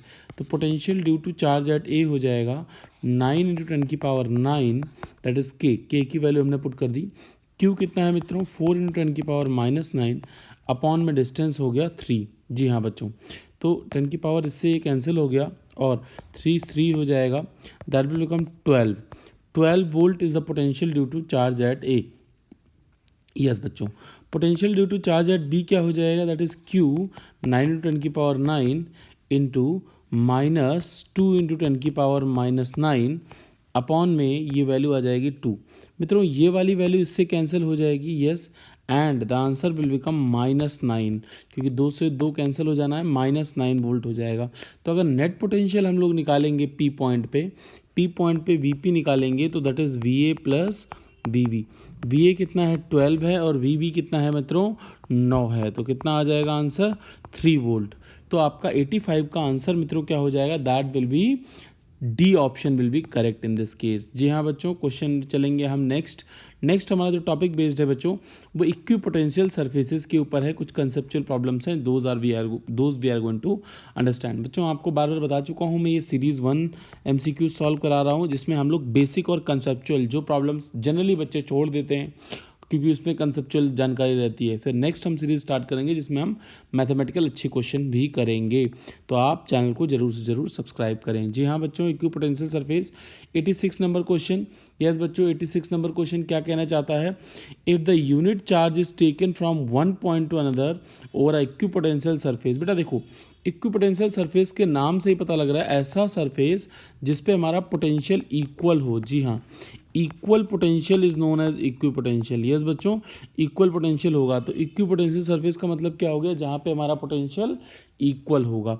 तो बच्चों अगर वर्क डन की बात करें तो Q डेल्टा V होता है, Q डेल्टा V होता है। अगर Q डेल्टा V की बात करें तो डेल्टा V इक्विपोटेंशियल सरफेस पे डेल्टा V जो हो जाएगा वो 0 हो जाएगा और जो हमारा वर्क डन हो जाएगा वो हो जाएगा 0। तो no work done, no work is done will be your answer. चलेंगे नेक्स्ट क्वेश्चन की तरफ। Question number 87 we have to find. मित्रों क्या कह रहा है, charge Q is placed at the centre of the circle of radius R। जी हाँ सर, Q चार्ज सेंटर पे रखा है circle of radius R। The work done in moving a charge Q from A to B, A से B तक। देखो बच्चों, A पे जो पोटेंशियल है वही B पे पोटेंशियल होगा, आप ये बात समझ चुके होंगे क्योंकि दोनों सेम डिस्टेंस पे है। जी हाँ बच्चों, both are at the equal distance from the centre. तो potential at A is equal to potential at B। तो बेटा यहाँ से अगर यहाँ से ये VA माइनस BB अगर आप निकालोगे भी मित्रों तो वो 0 आएगा, इसलिए कोई भी कार्य किया नहीं जाएगा। तो आंसर आपका इसका हो जाएगा A। तो 87 का कौन सा आंसर हो जाएगा, 87 का आपका आंसर हो जाएगा A। मेरे प्यारे दोस्तों, मुझे लगता है आपको समझ में आ गया होगा। क्वेश्चन नंबर 88 हम लोग सॉल्व करेंगे। क्वेश्चन नंबर 88 क्या है, example of equipotential surface is.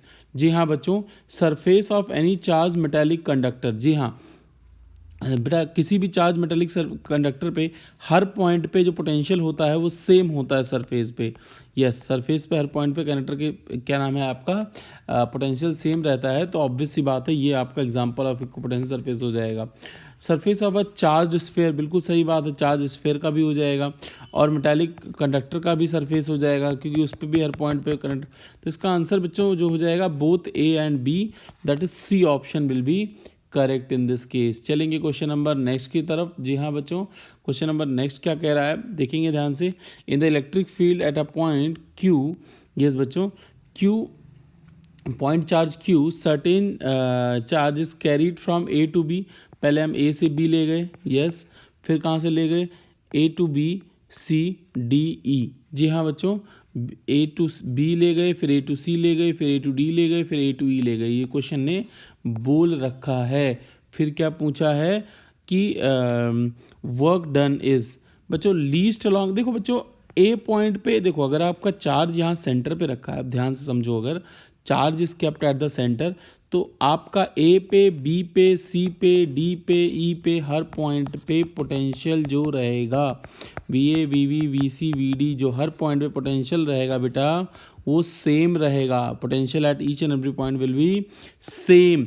अगर पोटेंशियल सेम रहेगा मित्रों, तो हम क्या कह सकते हैं कि कोई भी वर्क ही नहीं होगा। चाहे आप ए से बी ले जाओ तो भी वर्क डन जीरो रहेगा, चाहे ए से सी ले जाओ, चाहे ए से डी ले जाओ, चाहे ए सी ले जाओ, तो जीरो हो जाएगा along one of the path. Like obvious सी बात है, सभी पाथ में यहाँ पे वर्क डन जीरो हो जाएगा, क्योंकि हर पॉइंट पे पोटेंशियल सेम है। जी हाँ बच्चों, चलेंगे नेक्स्ट क्वेश्चन की तरफ।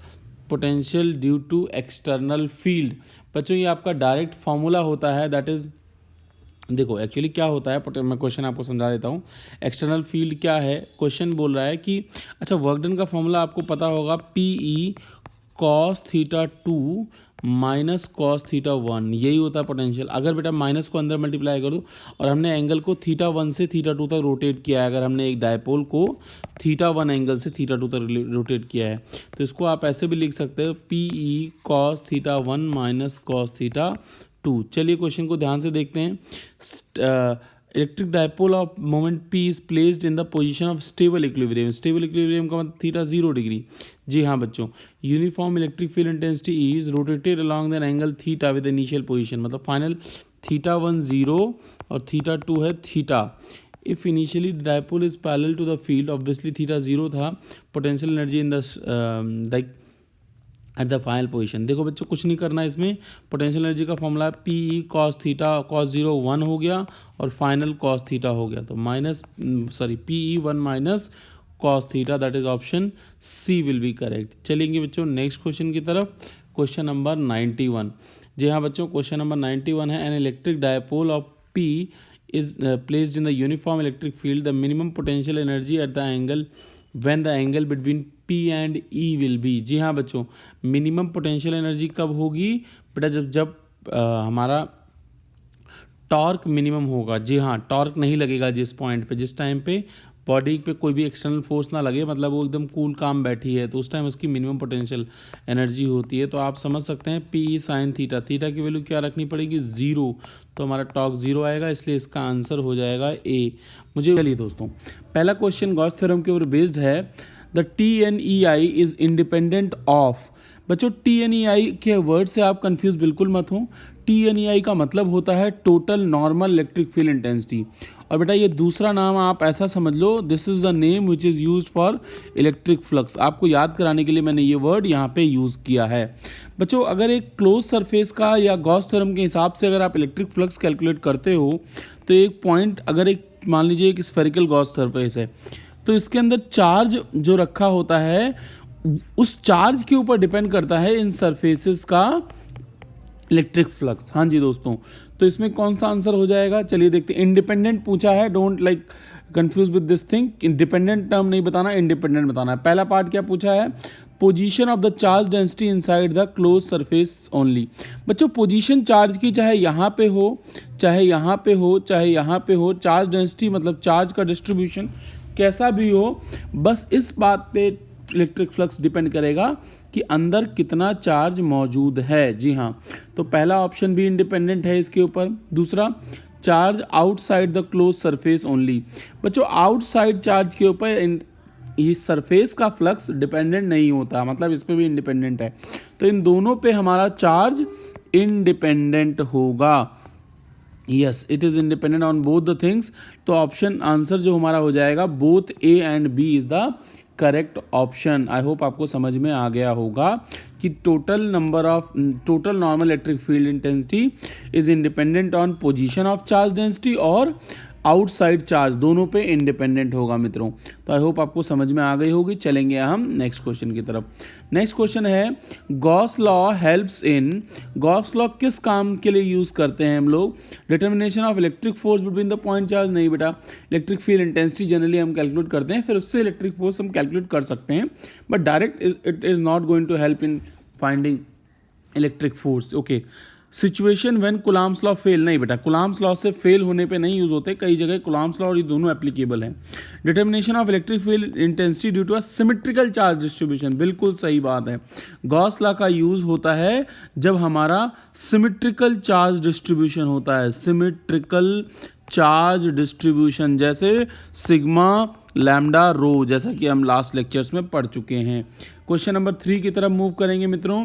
Gaussian surface needed for calculating the electric field due to a charge distribution is.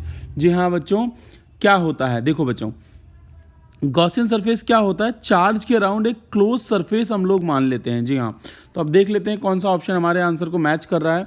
पहला पार्ट है any surface around the charge distribution, बिल्कुल नहीं, एनी सरफेस नहीं बच्चों। ओनली स्फेरिकल सरफेस, बिल्कुल नहीं, सिलेंड्रिकल भी होता है और कई प्रकार के पॉसिबल हैं। नेक्स्ट होता है बेटा आपका any close surface around the charge. जी हाँ बच्चों, close surface around the charge is possible for the Gaussian surface.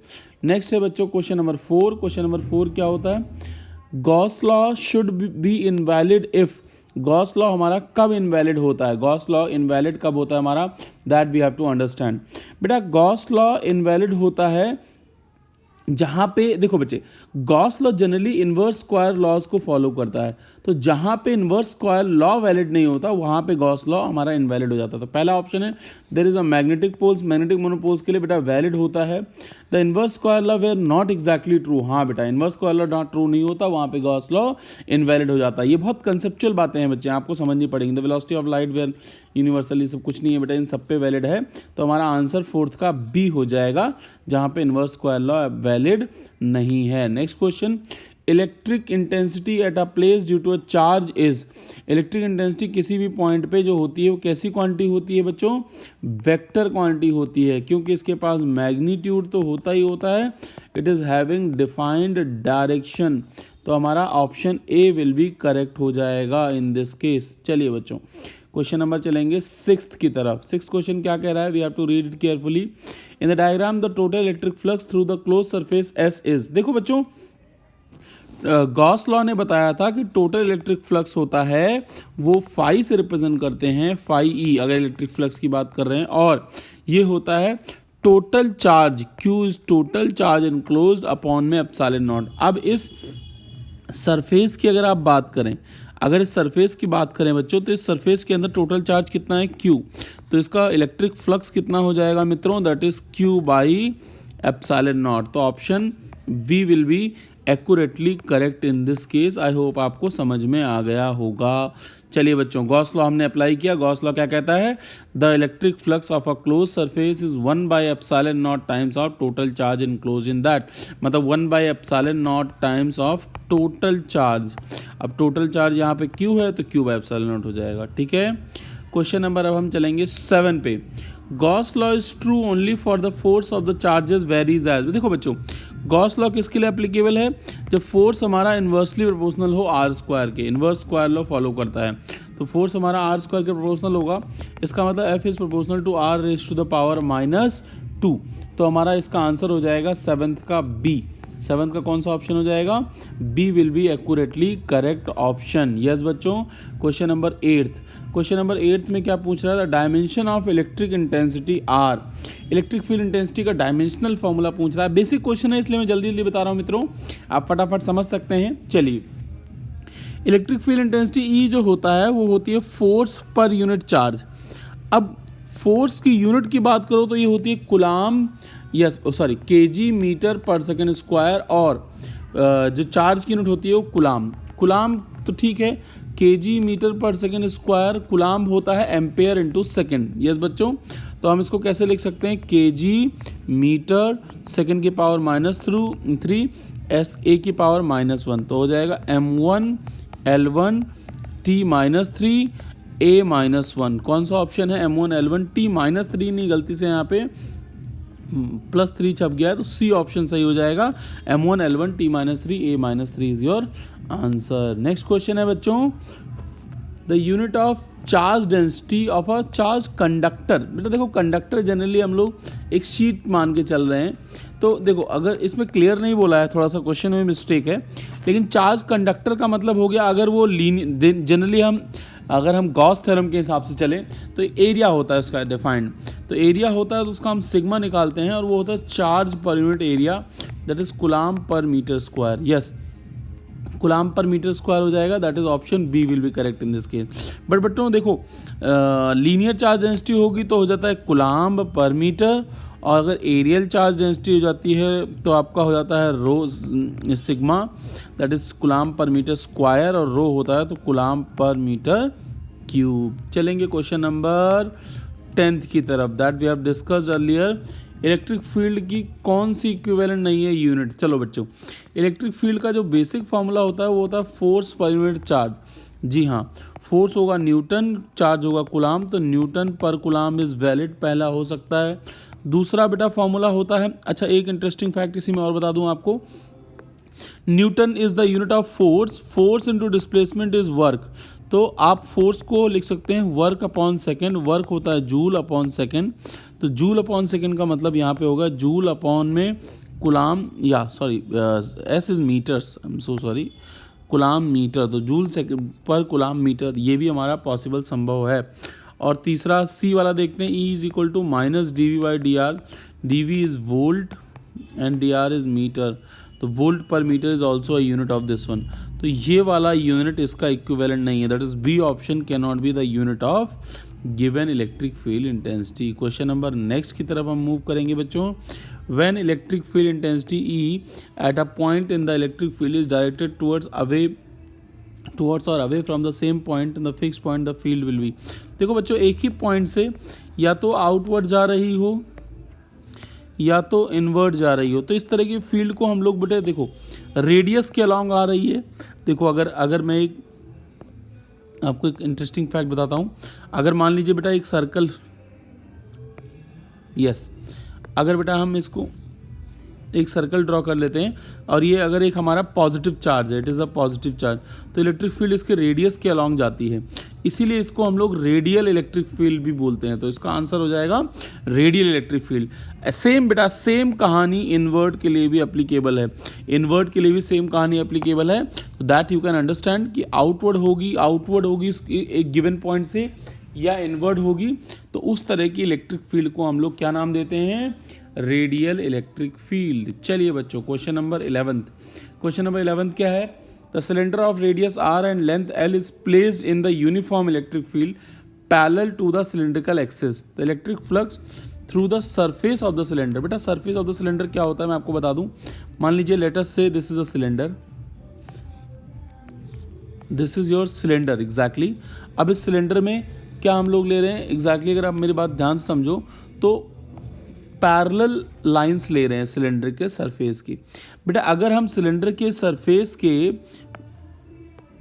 एक सेकंड, हाँ जी, सिलेंडर के सरफेस के पैरेलल लाइंस ले रहे हैं, तो इस सरफेस को, सिलेंडर का ये वाला जो सरफेस, जो ये वाला सरफेस आप देख पा रहे होंगे, इसको एक भी लाइन क्रॉस नहीं करेंगी।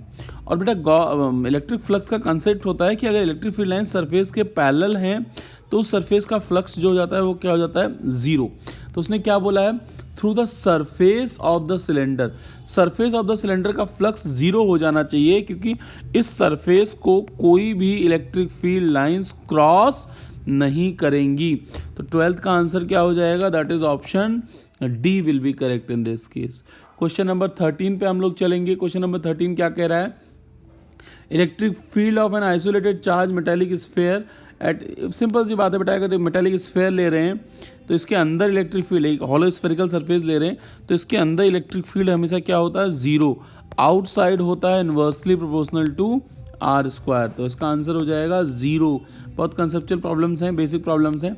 ऐसा यूनिट ऑफ इलेक्ट्रिक फ्लक्स, देखो बेटा ये वेबर से बच्चे लोग कंफ्यूज हो जाते हैं। वेबर हमारी मैग्नेटिक फ्लक्स की यूनिट होती है, इलेक्ट्रिक फ्लक्स क्या होता है? E dot D S. Yes बच्चों, D phi is equal to E dot D S. E होता है newton per coulomb, D S होता है मीटर स्क्वायर। यस बच्चों, न्यूटन पर कूलम और ये होता है मीटर स्क्वायर, लेकिन ऐसा ऑप्शन नहीं है, कोई बात नहीं। लेकिन हम ई की यूनिट वोल्ट पर मीटर भी तो लिख सकते हैं इनटू मीटर स्क्वायर, तो मीटर से मीटर कैंसिल हो गया, वोल्ट मीटर भी हमारी यूनिट संभव है, पॉसिबल है इसकी, तो C option will be correct. 15th question, basic question जो बेसिक आपके कंसेप्ट स्ट्रॉन्ग करेगा, that is based on Gauss theorem. क्या कह रहा है? A charge plus Q induce in the outer surface of the sphere of radius R. एक हम लोगों ने आर रेडियस का एक हमने स्फीयर मान लिया जिसके आउटर सरफेस पे क्यू चार्ज है, इसका रेडियस जो है मित्रों वो आर है। उसने पूछा था intensity at point P at a distance R from the centre, at a distance S from the centre, S from the centre से पूछा है एस। तो बेटा इसका जो इलेक्ट्रिक फील्ड इंटेंसिटी होगी वो प्रोपोर्शनल होगी एस स्क्वायर के। जी हाँ, क्योंकि आउटसाइड जो पॉइंट एक, अगर हम एक पॉइंट आउटसाइड ले रहे हैं एक स्फीयर के, outside point electric field intensity S square के प्रोपोर्शनल होगी, क्योंकि हमारा फॉर्मूला होता है 1/4 pi epsilon naught Q by S square, Q by S square. तो Q by S square outside, inside बेटा प्रोपोर्शनल टू आर हो जाती है अगर ये सॉलिड स्फीयर है तो यहाँ पे हो जाएगा inversely proportional to S square. बहुत सारे MCQs के लिए बच्चों आप चैनल पे विजिट कीजिए, दोस्तों को शेयर कीजिए, सब्सक्राइब कीजिए। थैंक यू सो मच मेरे प्यारे मित्रों।